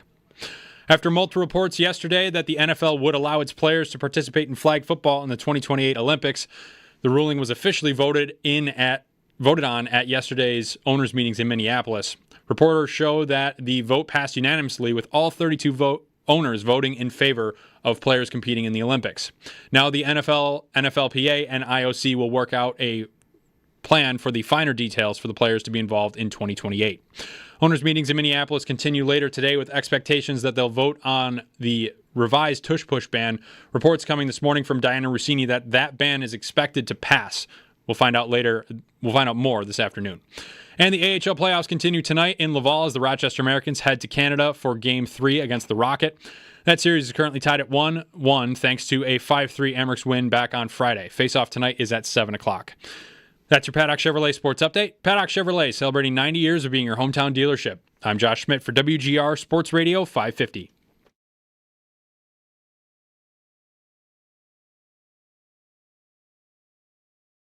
Joe's on vacation this week. Nate is in, and joining us on the Western Hotline is Steve Ashburner, senior writer, NBA.com. Whenever we decide to dip our toes in some NBA waters, we reach out to Steve often. He's gracious enough to join us once again. Steve, good morning. Yeah, good morning, gentlemen. Thanks for having me on. So, New York, huh? I mean, it's been a long time for anybody to go back there this late in the postseason. Yeah, that's true. And you can see how giddy their fans are about this opportunity. I think it's I think it's a nice matchup, particularly for the Knicks, because they were so banged up when they played Indiana and lost to them in 7 games last spring. It really wasn't reflective, I think, of the level of the teams. So now New York, much healthier. Indiana has been tremendous to this point, and I think this one is going to be, really a difficult and a long series. Getting back to that in a minute, Steve, I want your thought on, sometimes people like to say things like the league likes teams to be in it late, or that it's good for the league. And it feels like there was a 10, 15-year conversation about the Knicks and how it would be important and better for the NBA overall if the Knicks were competitive and good. And we've kind of made it to that point, right? That they're not exactly newly competitive. They've been pretty good for a couple of years. But to get this far, are you someone that subscribes to that this is just kind of good for the game, or it feels good for the NBA? You know what? I would give that a little bit of legitimacy. I think it's too easy to overstate that. I mean, the fact that the Knicks have not been involved in things, hasn't stopped a lot of, attention from being focused on the league, a lot of intriguing matchups, and plenty of people across the country being interested in postseason series and ultimately NBA finals. I suppose just by sheer market size, there's something to that. You get more people tuning in. I've never fully understood the need. Now, I get it from the broadcast partners. They want their commercials to have the most possible eyeballs to charge the highest rates. Beyond that, though, the idea that if I'm enjoying the NBA Finals, I need to know that a bunch of people in New York are also watching it. I don't get that at all. I mean, I don't care if the guy next door is watching it. It's enough for me, and I'm glad it's on. And I don't think there's been any blinking over the idea that we're going to continue to televise these things. So I don't get that worked up over that. To see big rating numbers, yeah, people are doing what I'm doing. Let's have a little more personal security than that. Yeah, Steve, interestingly enough, like this playoff for the NBA is going to feature 3 teams who have never won a championship. The Knicks haven't won one since 1973. And, you went into this playoffs. I know I did as a Knicks fan, Steve. Like, my Knicks buddies in group chats, like, we got to the Boston series, and it was like, well, guys, like, maybe they'll win a game. And then they won game 1. And then I was like, well, we'll always have game 1. And then they won game 2, and they ended up winning that series. And I'm just wondering, going into these playoffs, it was kind of, I don't know, maybe a foregone conclusion that it would be Cleveland-Boston in the finals. Injuries kind of dictated otherwise. What are your thoughts about this state of maybe the league in this Final Four grouping where you're kind of getting new blood? I know Minnesota was there in the Western Conference Finals last year, so was Indiana, but these are kind of newer teams to the, I guess, general spotlight of the Final Four. Well, coming into this season, you'd had 6 different champions in 6 years. There had not been a repeat champion. There hadn't been anybody who even did it, 2 or 3 years apart, starting with, I believe, Toronto in 2019. So, in a way, it's sort of like you build a machine to produce a widget, and then it starts producing that widget, time after time after time. That's kind of what the NBA salary cap system is. It's designed for parity. And so we're seeing parity. It's much more difficult to build super teams. It's player movement is more difficult, certainly of star players, based on the contracts and the impact in terms of luxury tax hit to payrolls. And so everything that the league has done has been pointed toward having as many cities, markets with competitive teams as possible. And now we're seeing the output of that. So this is really not a surprise. This is sort of what's intended. Now, I thought we were going to have a repeat champion this year. I thought the Boston Celtics were the best team in the NBA. However the regular season played out. I mean, Oklahoma City won a few more games. But I thought that the Celtics had the deepest roster. They had the most talent. They were able to go through the regular season sort of, with one arm tied behind their backs. It's like, well, we're not going to play Holiday and Porzingis, but we got plenty without with the other guys. Or we're going to sit out, Brown and Derek White. Or they could spot guys in and out, and it really wasn't hurting them. But obviously they had struggles, and the Knicks series was, eye popping to me. The way they blew those 20-point leads against New York, and then of course the Tatum thing just sort of sealed their fate. But no, I think the league, for the most part, I think they like having the wealth sort of spread around. And the downside, of course, is you don't have dynasties. But when there were dynasties, you had a lot of excited fans in Boston and L.A., Chicago for a stretch. But the rest of the league sort of had to just sort of sit around, twiddling their thumbs. So I happen to like this better. I also want to ask you about Tibbs, Tom Thibodeau, the Knicks coach, especially this year, Steve. Yep. Got a lot of,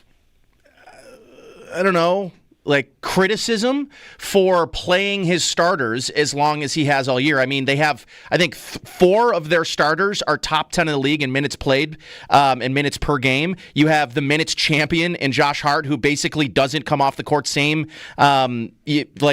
I guess I look at who is left. Last year, it was the criticism that by playing his starters too long, they were banged up by the time it mattered in the playoffs. This year, very different story, and the other teams were kind of seeing, and I saw a great article and a great piece of maybe Tibbs is onto something. What are your thoughts about teams that do a lot of sitting their starters and a lot of rest for their star players, where the Knicks, they run their starting 5 pretty much more than any team in the NBA? Well, full disclosure here. I mean, I'm firmly in Tom Thibodeau's camp on this. I mean, I've known Tom since he first got a toehold in this league with the Minnesota Timberwolves as an assistant coach in 1989. And I have, I've talked and dealt with other coaches in the meantime, obviously with Tom as well. I really believe the whole minutes thing is overstated. I think that the load management trend got out of control. And I don't know that it necessarily served any good end for the NBA or its players. I think that trying to anticipate fatigue injuries is about as far from an exact science as you can possibly get. What do we see mostly these days? We see these soft tissue, non-contact injuries where an Achilles snaps. Anybody ever say that an Achilles with Damian Lillard or Jason Tatum is related to cumulative minutes over a 6-month period? I don't buy that. I think that wise coaches for decades have regulated, modulated guys' playing time, their minutes, their wear and tear by what they do in between games. I know plenty of veteran coaches who would have essentially walkthroughs on practice days as the season went on because they're not going to burn guys out on a practice court. And so, it's that time in between. You've got, especially in the playoffs, at best you play one game every 48 hours. So what do you do for those other 45 hours in between the games? That to me is every bit as essential as, the wear and tear in a game. Flip Saunders, the late Timberwolves coach, he used to say, are you going to tell me that 5 extra minutes on the floor when a guy is lathered up and loose and in the flow of things and running on adrenaline as much as anything is going to matter? If he's averaging 33 minutes or 38 minutes, as long as there are enough off days in between. Now, if you're playing, 4 games in 5 nights, all right, maybe there's a consideration there. But I think by and large, you build up endurance. Everything else that you do in life, certainly athletically, that you increase your stamina through, it tends to be a good thing, right? I mean, you don't prepare to run a marathon by lounging around. I think it's overstated. I think it's a too easy hook with Tom Thibodeau. It's been brought up in Chicago, it was brought up in Minnesota, and obviously now it's been brought up with the Knicks. But I think it's a bunch of hooey. I think that when you get into a playoff atmosphere, teams for decades have shrunk their rotations to 7 or 8 guys at most, and your frontline players are playing 40 minutes. So I don't have a lot of patience for it. I think it's a cheap tactic. Steve Ashburner, senior writer, NBA.com, ahead of tonight's Game 1 of the Eastern Conference Finals between the Knicks and the Pacers. On the Pacers side of things, I almost feel like, Steve, we're here in Buffalo, and we're a market seeking its first championship in a major sport. I have a soft spot for a team like the Pacers, where not the biggest market, they're competitive an awful lot, and it feels like it would be great if they made it all the way and won. I'm thinking back to for anybody that's watched the NBA for a long time, it's hard not to draw back on the Reggie Miller Pacers and the Knicks back in the late 90s and early 2000s, and just kind of have this spot where, if it's Halliburton that takes over or whatever it is for the Pacers, I think they'd be a good story when this is all said and done. Well, what I like about Indiana, a couple of things. One, their depth. I think they've really done a great job of roster building there. They don't necessarily have an all-NBA first-team player. Halliburton can bubble up and get that sort of attention, but I don't think that he certainly doesn't carry himself like a star and generally doesn't get treated like, one of the faces of the NBA that we hear so much about. So I think that this saying you get nowadays in the league about guys who are stars in their roles, I think that typifies the Indiana Pacers. They have the division of labor there is very clear-cut, and there's some overlap, which is by design in terms of wings who can defend, with Mathurin and Neesmith and even Andrew Nembhard. But, for the most part, guys know their roles. They know the pecking order of that team. It's fairly democratic. Everybody likes to play at a high pace. The way that they are able to put defensive pressure on, up to and including 94 feet, and then immediately shift into a fast break transition kind of an offense, that takes a deep roster. It takes high energy. And, they do it as well as or better than anybody else in the league. So I like Indiana a lot. I've been really impressed. And Carlisle, of course, he's got an NBA title under his belt, and he's won Coach of the Year a couple times. I think that he's a perfect coach for this team as well. Steve, I want to bring back another point you mentioned a couple of minutes ago about how there's not really those super teams anymore. The Bosch, Wade, and LeBron James. There's not a ton of like these big threes that remain anymore. And I'm curious on your thoughts because I look at the Final Four in the West and now in the East between the Knicks and Pacers, and out West with Oklahoma City and Minnesota. Is each team's kind of quote star is a ball handling guard, all of which can shoot. I'm just wondering now your opinion of the style that's going to maybe win in the NBA is having your best player, maybe outside of, Denver with Jokic. Obviously, he's an unbelievable talent and not a point guard. But these ball-dominant guards with shooters and sort of role players and deep benches, is that maybe what you're going to see as the sort of blueprint for NBA franchises and maybe does that bring in smaller franchises in smaller markets that maybe can't afford to have, these luxury tax rosters where you've just got tons of these, not necessarily star players, but expensive players? Well, I don't know that I'm following you 100%. I mean, I think there's always been a dominant player, a guy who handles the ball a lot. And it used to be LeBron for the teams he's been on. I mean, sometimes it's been a non-point guard. I think it's just sort of a coincidence. I mean, Anthony Edwards is a shooting guard. I don't know that I don't really see a pattern there. I think that, to me, it's the way that these guys came up organically within their teams. Anthony Edwards was the number one pick because Minnesota stunk, and they happened to nail the number one pick right that year. Shai Gilgeous-Alexander, I mean, he sort of was a happy result of a Paul George trade that the Clippers gave him up. And I remember up until a couple of years ago, the thought was that Oklahoma City, they've got all the surrounding pieces. They've got the role players. They will eventually use some of those, trade assets, those draft picks that they have stockpiled, and then they'll bring in a star who'll be the straw that stirs the drink.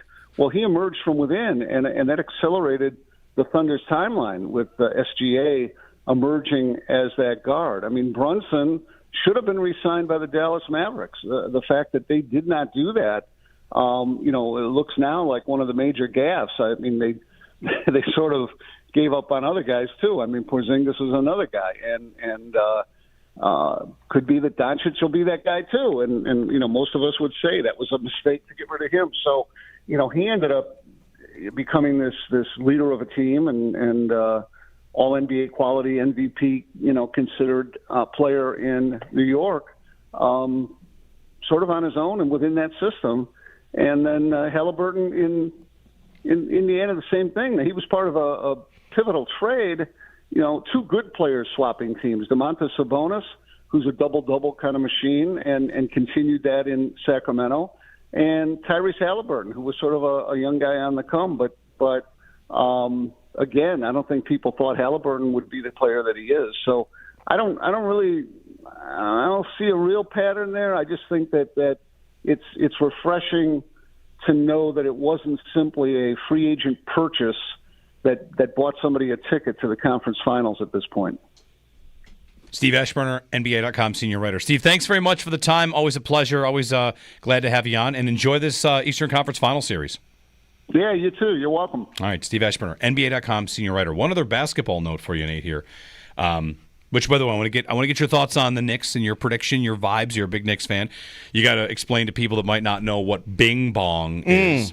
Before that, one other basketball note. UB tweeted yesterday, made it official. Turner Battle named GM for UB men's basketball.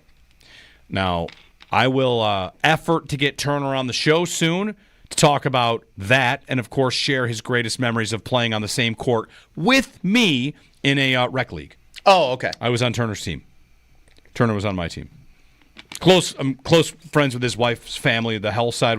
Some of my oldest friends in Buffalo. And, we played together. It's pretty great. He was pretty great. I was on the court. Yeah, no, he's so.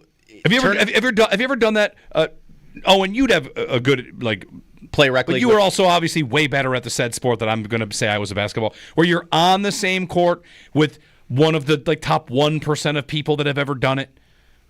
To be on the court with Turner Battle, rec league, we're playing at Nichols, and just like pass over to Turner, he elevates for a three, and you're like, oh, yeah, oh, like you're just a passenger. Yeah, you are a passenger. I do have a really good story about my first sort of experience venture into high level hockey, like after AAA.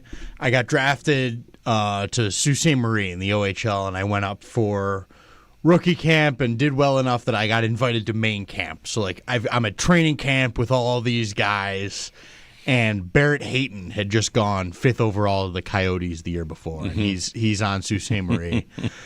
And we do this big called the red and white scrimmage at the end of training camp it's like the final cuts, play this scrimmage, fans come in.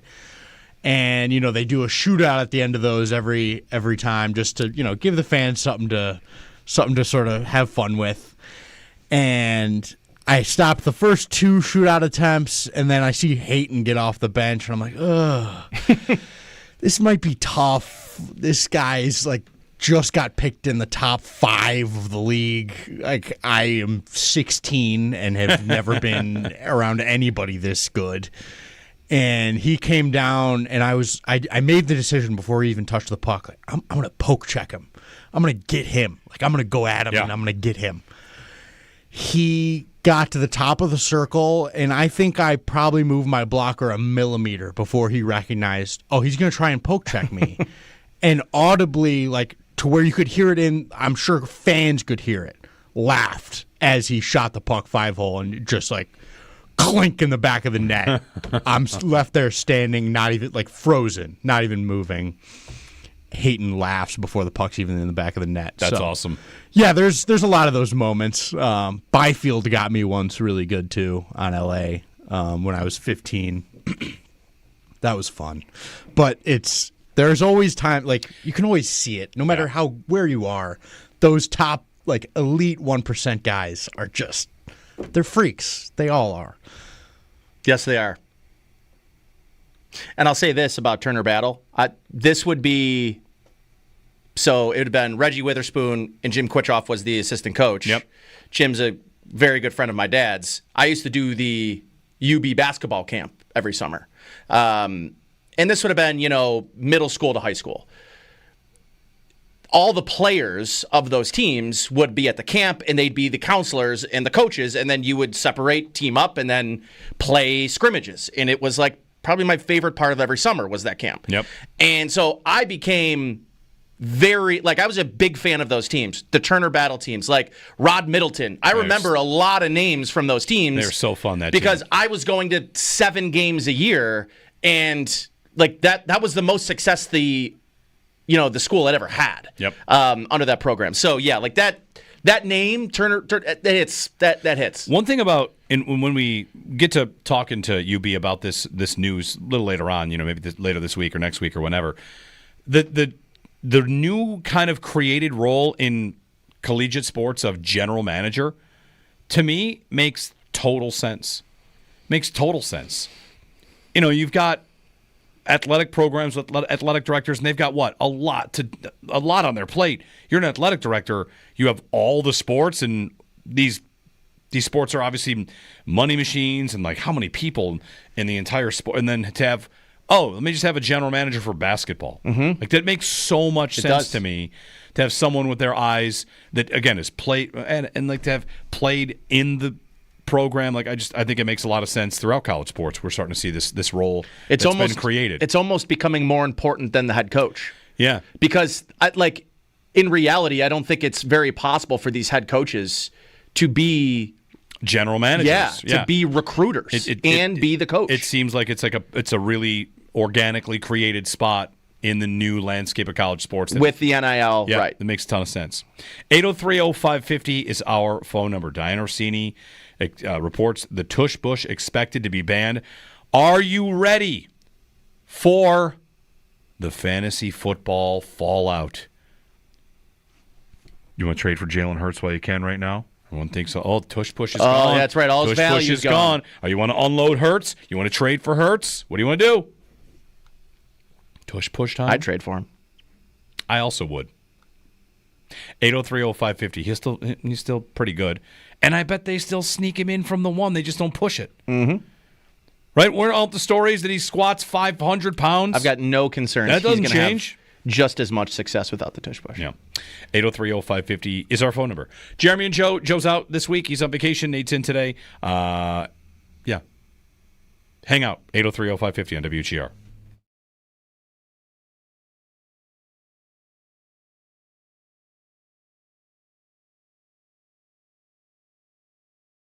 We vote on the 10 most important players to the future of the Bills. And, like I did, I had Ed Oliver as like my follow-up player in my profile because I left Ed Oliver out of my top 10, but he was also a player that moved down 7 spots. Mm-hmm. He was number 3 last year and ended up at number 10 amongst our consensus top 10. We also left out James Cook. Yes. And one person voted for him? Yeah, so Joe Marino put together this panel, 15 or whatever panelists, list the top 10 most important Bills. James Cook got 1 vote, and that vote was 10th. I didn't even consider James Cook when I put that list together.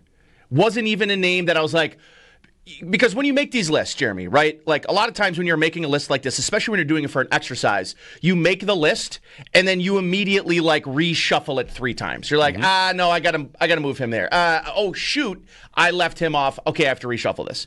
At no point, I did this with TJ Sanders. I did this with Dalton Kincaid. I'm like, Kincaid's got to be here in the top 10. He's a first-round pick. He's a pass catcher. I got to have him here. It didn't even cross my mind that James Cook should be or was even an honorable mention in this. So when I've putting this all together and thinking about it, I try to think about like why that was the case. Why did we all leave? Why did one person vote him and only vote him as 10th? And I thought about what this season could look like for James Cook. It's a really important season for James Cook, right? I mean, he's in a contract year, and he had a contract year type of season in terms of productions last year, which is why they're trying to get that addressed this year. I think there's a very good chance that if James Cook had been signed, or at least slightly extended, a year, 2-year extension, something, that not only would he be in the top 10, but that he'd be probably in the top 5. That the contract itself is right now the sole reason I know a lot of us have looked at it because, again, it's an exercise of the future. It's not just this year. I think James Cook, in terms of players this year, if you made a list of this year, not the future, but the most important players this year, James Cook's probably 3rd or 4th.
Stat of the day. Let's do it. Has to do with the Carolina Hurricanes. They lost last night to the Florida Panthers. It was the 13th consecutive Eastern Conference final game that they have lost.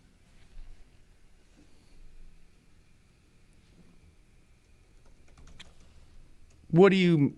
I mean, they've been to the conference finals and not won a game in 13 straight games. 13 straight conference final game losses. That's insane. Yes. Yes, that is. 13 straight. That's 3 sweeps. Yes. And we're underway.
Sammy, I didn't want to say this in front of the others, but you know what I think the most important thing in life is? It's love. You want to know what I love? Beer, Norm? Yeah, have a quick one.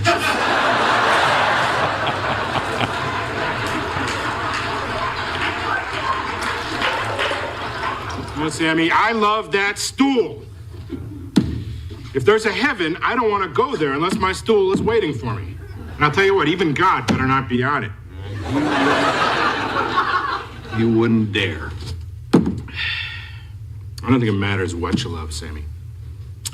Could be a person, could be a thing. As long as you love it totally, completely, without judgment.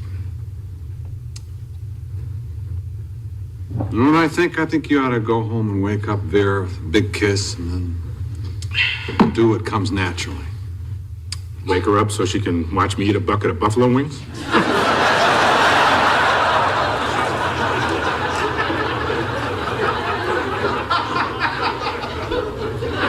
Yeah, well, maybe not. Well, I'm off. George Wendt passed away yesterday. A couple quick things in there about Cheers. You guys might all be too young for Cheers to a degree. When you're listening to that, you know that's Norm from Cheers. Mm-hmm. Does anyone else hear Kyle Brandt? No. Okay. If you don't play his voice again, I hear Kyle Brandt in his voice. And then I check real quick. George Wendt is from Chicago. Oh, okay. Kyle Brandt is from Chicago. And by the way, I did definitely know he was from Chicago. Yeah. So he does the Bears thing. The Bears. But yeah. I just hear Kyle Brandt's voice in there. Sammy, I didn't want to say this in front of the others, but you know what I think the most important thing in life is? Anyway, I just think that's Kyle Brandt to a degree. The little dialect. I hear it right there. Yeah, towards just the a end. little bit of. Anyway, that's neither here nor there. I never thought of that until right now. So George Wendt, I learned a couple things about George Wendt yesterday. I didn't know Jason Sudeikis is his nephew. I didn't know that either. How about that? Yeah. I didn't know that. And then this one is really interesting. So we already had our stat of the day. Here's another stat of the day. On May 20th, by the way, the Cheers finale would have been yesterday. The anniversary of the Cheers finale is yesterday. Oh, wow. May 20th, 1993. Wow, that's crazy. Right? Yeah. That's pretty crazy. I remember the Cheers finale. The whole thing makes me think I should rewatch Cheers as a show. Just do it start to finish, rewatch it. Because when that show's on, it's late 80s, early 90s. I'm not of an age where I can totally appreciate the humor of adults talking at a bar. I probably thought it was kind of cool and liked it to a degree. I remember the finale. The finale was, everybody's walking out saying goodbye, and they close the door, and somebody walks down the stairs, and Sam yells to the door, like, we're closed, and the guy walks away. You never know who that is. It's like trying to come in the bar. Anyway, on May 20th, 1993, I did not know this, and here's a newspaper clipping. People went to the Sky Dome in Toronto to watch the finale. Wow. On the world's largest Jumbotron at the time, in an attempt to set the world record.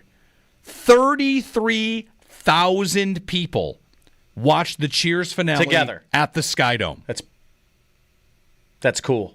Yeah. That's very cool. And when they saw Norm on the TV, the stadium yelled, Norm, for George Wendt's appearance.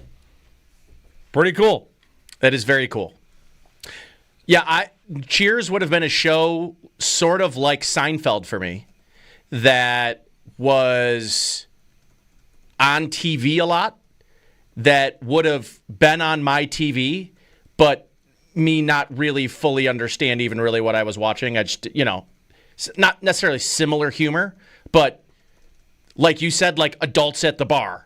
I thought it was cool, and I can't tell you that I really remember a lot of episodes, but I remember sort of like that's when I started liking Ted Danson.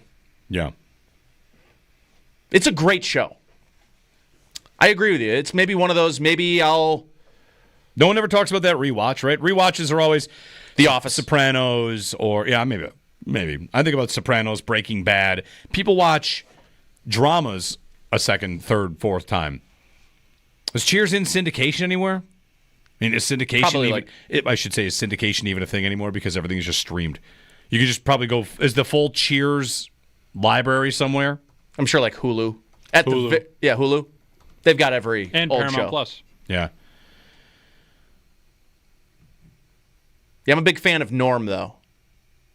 But, and it was funny because yesterday I was talking about this, and I'm like, what did he put? Like, obviously Cheers, but I'm like, he did another role that I think of him for that wasn't Cheers, and I couldn't remember it.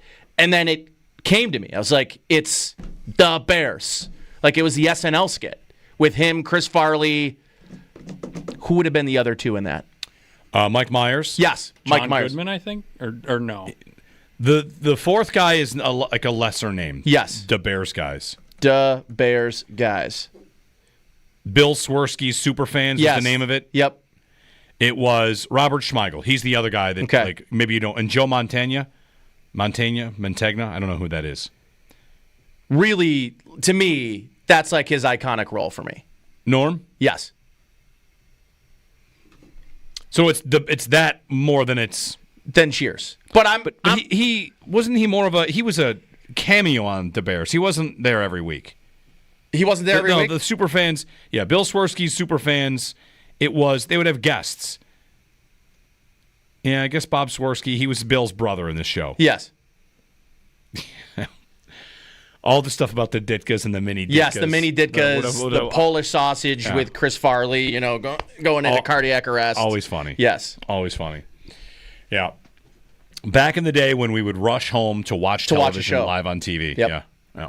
803-0550. Does not happen anymore. What else is Norm in? George Wendt. Cheers, the Bears, the Swirsky Superfans, and is he in a movie? Is he somewhere? Yeah, he's definitely in movies. Somewhere. Right? Somewhere in a movie. He showed up in House. He showed up in, like a Chevy Chase movie with Jonathan Taylor Thomas. Fletch. He was in Fletch. Okay. Jay in Hamilton. Hey, Jay, what's up?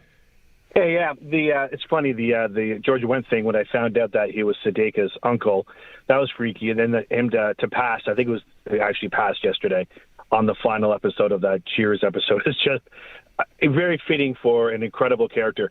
It's funny, the Cheers episode, when you mentioned that, Jeremy, I had to look it up real quick on my phone. And the CBC did a piece on this. And I remember at the time it was happening, I couldn't go because I broke my leg and I couldn't really get around. So I ended up watching it with an ex-girlfriend at the time, at home watching it. But watching that CBC episode, seeing all the people together and the diversity of the crowd, right? Every walk of life was there to take in a show that I think, Cheers, was the predominant, a formulaic kind of show that set the standard for the other shows. If you think about shows going forward, I love that we're talking about this on a sports radio show. It's why I love you guys. The fact that you look at big shows like Seinfeld and stuff. Where did Seinfeld usually take place? In the apartment or at the diner? Yeah. And Cheers was about that one singular place, right? Yep. And the way that thing came together and the way the characters developed, what made that show incredible was writing. And that's one of the things that I think we miss in some of the shows nowadays. So Cheers just provided for me as a young 19-year-old, 20-year-old growing up watching that show to give us such an attachment to something that we will not see. You're not going to see 80 million people watching a show coming together like that. And I'm proud to be a part of that and to see a guy like George Wendt have that kind of and embrace that character, which some people don't. I think is incredible, and it's a sad loss. But there's just so much to that show that gave everything that we have now, and it fills my heart, and I'm saddened for his family. But it's incredible. Keep talking, guys. Thanks, Jay. Thanks very much. Yeah, the term sometimes you'll hear for this is monoculture, where finger quotes, everybody's watching a show. Mm-hmm. And that was Seinfeld and Friends maybe and Game of Thrones and Sopranos. And, some shows kind of get to that space of now that we stream everything and you can binge everything, right? Instead of, hey, are you going to watch tonight's episode of this? The question you'll ask is, hey, have you guys watched, because I finished the whole series. Yep. Have you watched the miniseries on Karen Reed that's on, and then pick your, there's a million different streaming things. I learn about a new show every day. Yep. I learned about a new show this week. My wife is watching The Secret Lives of Mormon Wives. Ah. Didn't know about that. Sure. Secret Lives of Mormon Wives. It's actually The Bear is going to come out. Season 4 is going to come out June 25th, and I'm going to watch every episode in 3 days. Right.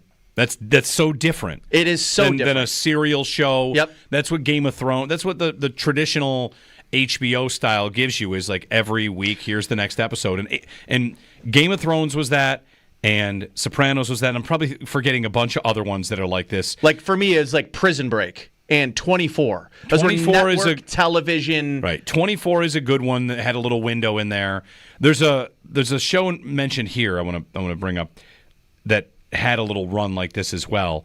But the whole idea is everybody was going to watch. The Cheers finale is tonight, and then afterwards it's everyone talking about what it meant. And the Seinfeld finale, where everybody comes back, they're in the courtroom in that small little town. Like, well, what'd you think? How'd you like it? Did it do justice to this show? Because they decide how to end things. Yeah. Lost was a monoculture show. Yes. Lost was everybody. It was. At the start, Survivor was this. Mm-hmm. Survivor was. I used to listen to this station in the morning, and they would do post-game shows about the episode of Survivor. Yeah. Like, what'd you think last night? Why'd they get voted out? Well, the alliances. Like, it was such a moment. The other point the caller made, too, about it being like the traditional sitcom where it's live studio audience. Basically, there's one setting. Yeah. Like, The Office is like that, right? Where it's just this unique one setting. There are very few shows like that anymore. That just stay in one place, yeah. That you can come up with enough creative plots to just have one. Yeah. And one thing I think that you would say would be similar from The Office and Cheers, and Seinfeld did this as well.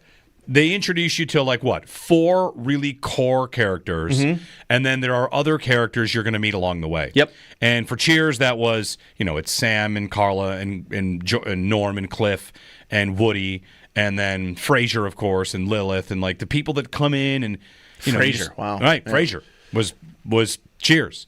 I got a tweet here from Michael. Rewatching Cheers is a must. I did it years ago, locked in my room for 10 days with COVID. Appreciate it more now than in my younger days. It's on Hulu.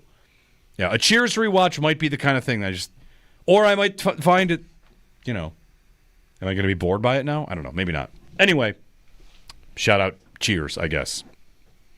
Now what's the monoculture moment now? What is it now? It's the NFL.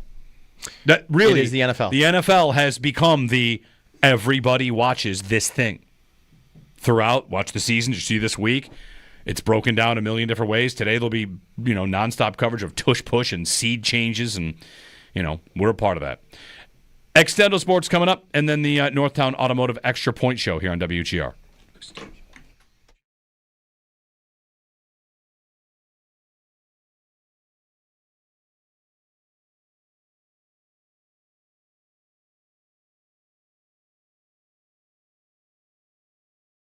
But quickly on Byram. Career power play points is kind of incredible. Career power play points for Byram. Well, I'll tell you why I'm bringing this up in 1 minute. Owen, what do you think? His skill set, he's played 5 parts of 246 games. I feel like I'm going to cheat here because I think I know where you're going with this. Okay, fine. But how many points should a guy with his skill set have? He should have a lot. With 246 games played, how many power play points should he have? He should have 75 power play points. Fine. He has 10. Yeah. He doesn't play the power play for the Sabres. No, he doesn't. Right, and played behind Cale Makar. And he never will play the power play here. I got an idea. Why don't you play him this year and play him on the power play, boost his value quite a bit, and then get more for him? Is that possible? I thought they should have done that at the end of this season. Right. Yeah. That would have been a good idea. Once it's already, the ship has sailed, if you don't think you're going to sign him, play him with Dahlin, play him on the power play, make him shine up that idea as much as you can, and then start taking offers. 100%. Basically could only play him with Dahlin. Well, that's he wasn't good when he wasn't with Dahlin. Right. And they still tried to get away with it at the end of the year. Yep. So anyway, last year, Byram, 38 points at even strength. He puts up points at even strength. But, man, 2 power play points this year, 10 for his career is kind of incredible. He's a guy that a lot of teams could use in terms of production from the back end, but it's just redundant here, I think. Yeah. We will always have his first game, though. Oh, so much like hold on, I've already forgotten his first game. What did he do? He was basically like lapping the team on the ice. That's right. Was it in Nashville? Maybe? Yes. Yep. And he scores, and he's like telling people where to go, and you're like, whoa! And it was his full Steve Bernier moment. And then they got kind of fine. And then he got infected by the Sabres by the disease. Well, I'd be fully on board with them trading him for whatever. Not like a bag of pucks. They're going to want to make another hockey trade. But if his name's out there, again, you can make trades that aren't hockey trades, and you make a trade for picks and prospects, and then you can just trade picks and prospects for other hockey players. Hockey is this weird thing where only player-for-player trades seem to be referred to as hockey it's a real hockey trade. Yeah. All right, I'd be on board. I think they should. Part of the changes. Yeah, he should fetch you something. Like, you should be able to get something for him. You throw him and Quinn together. Could you get something? Yeah, that should net you a nice player. Well, Byram's name was mentioned a lot in the Pedersen conversation. Mm-hmm. Yeah.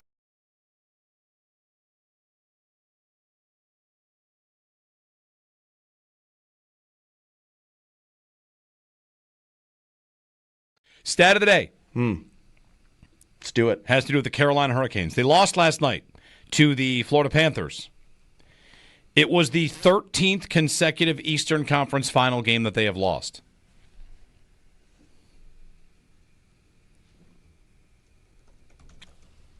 What do you...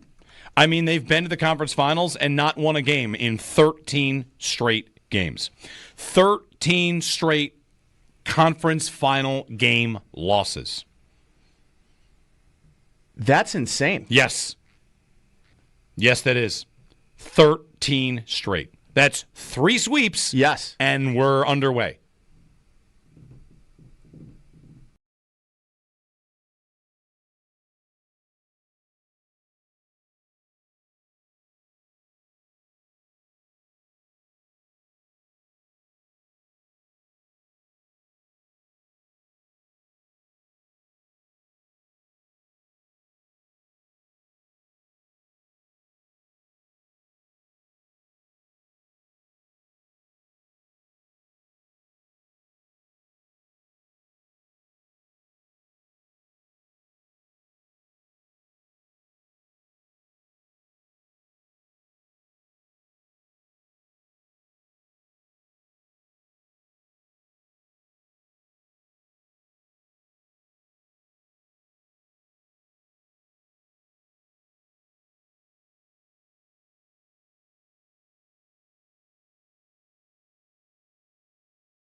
All right, 2 notes for Extendo today, both NFL notes. I'll get this one updated.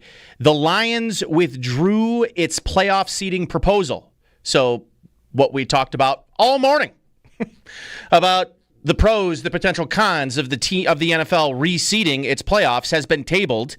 And one note is that this is something the league might take a look at again in the future when it adds an 18th game, which pretty much guarantees the NFL is going to expand the schedule one more time from 17 to 18 games. And when that change happens, likely a change in playoff seeding will follow. But you had a good one, Josh. Yeah, this just came across came across your desk. Came across the desk here.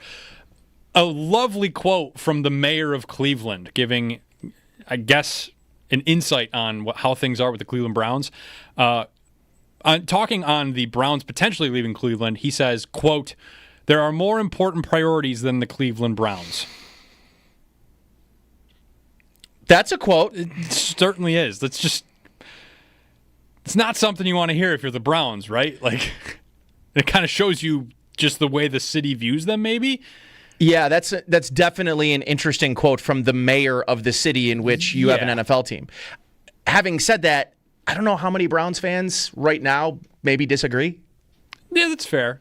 But they do need a new stadium. Like, that's gotta happen. Right. The Cleveland Browns. All right, that does it for me this week. Jeremy back tomorrow. I believe he'll be with Sal. So tune in then. Up next, the Extra Point Show. You guys ripping today? Derek and Zach. All right, coming up next on the Extra Point Show.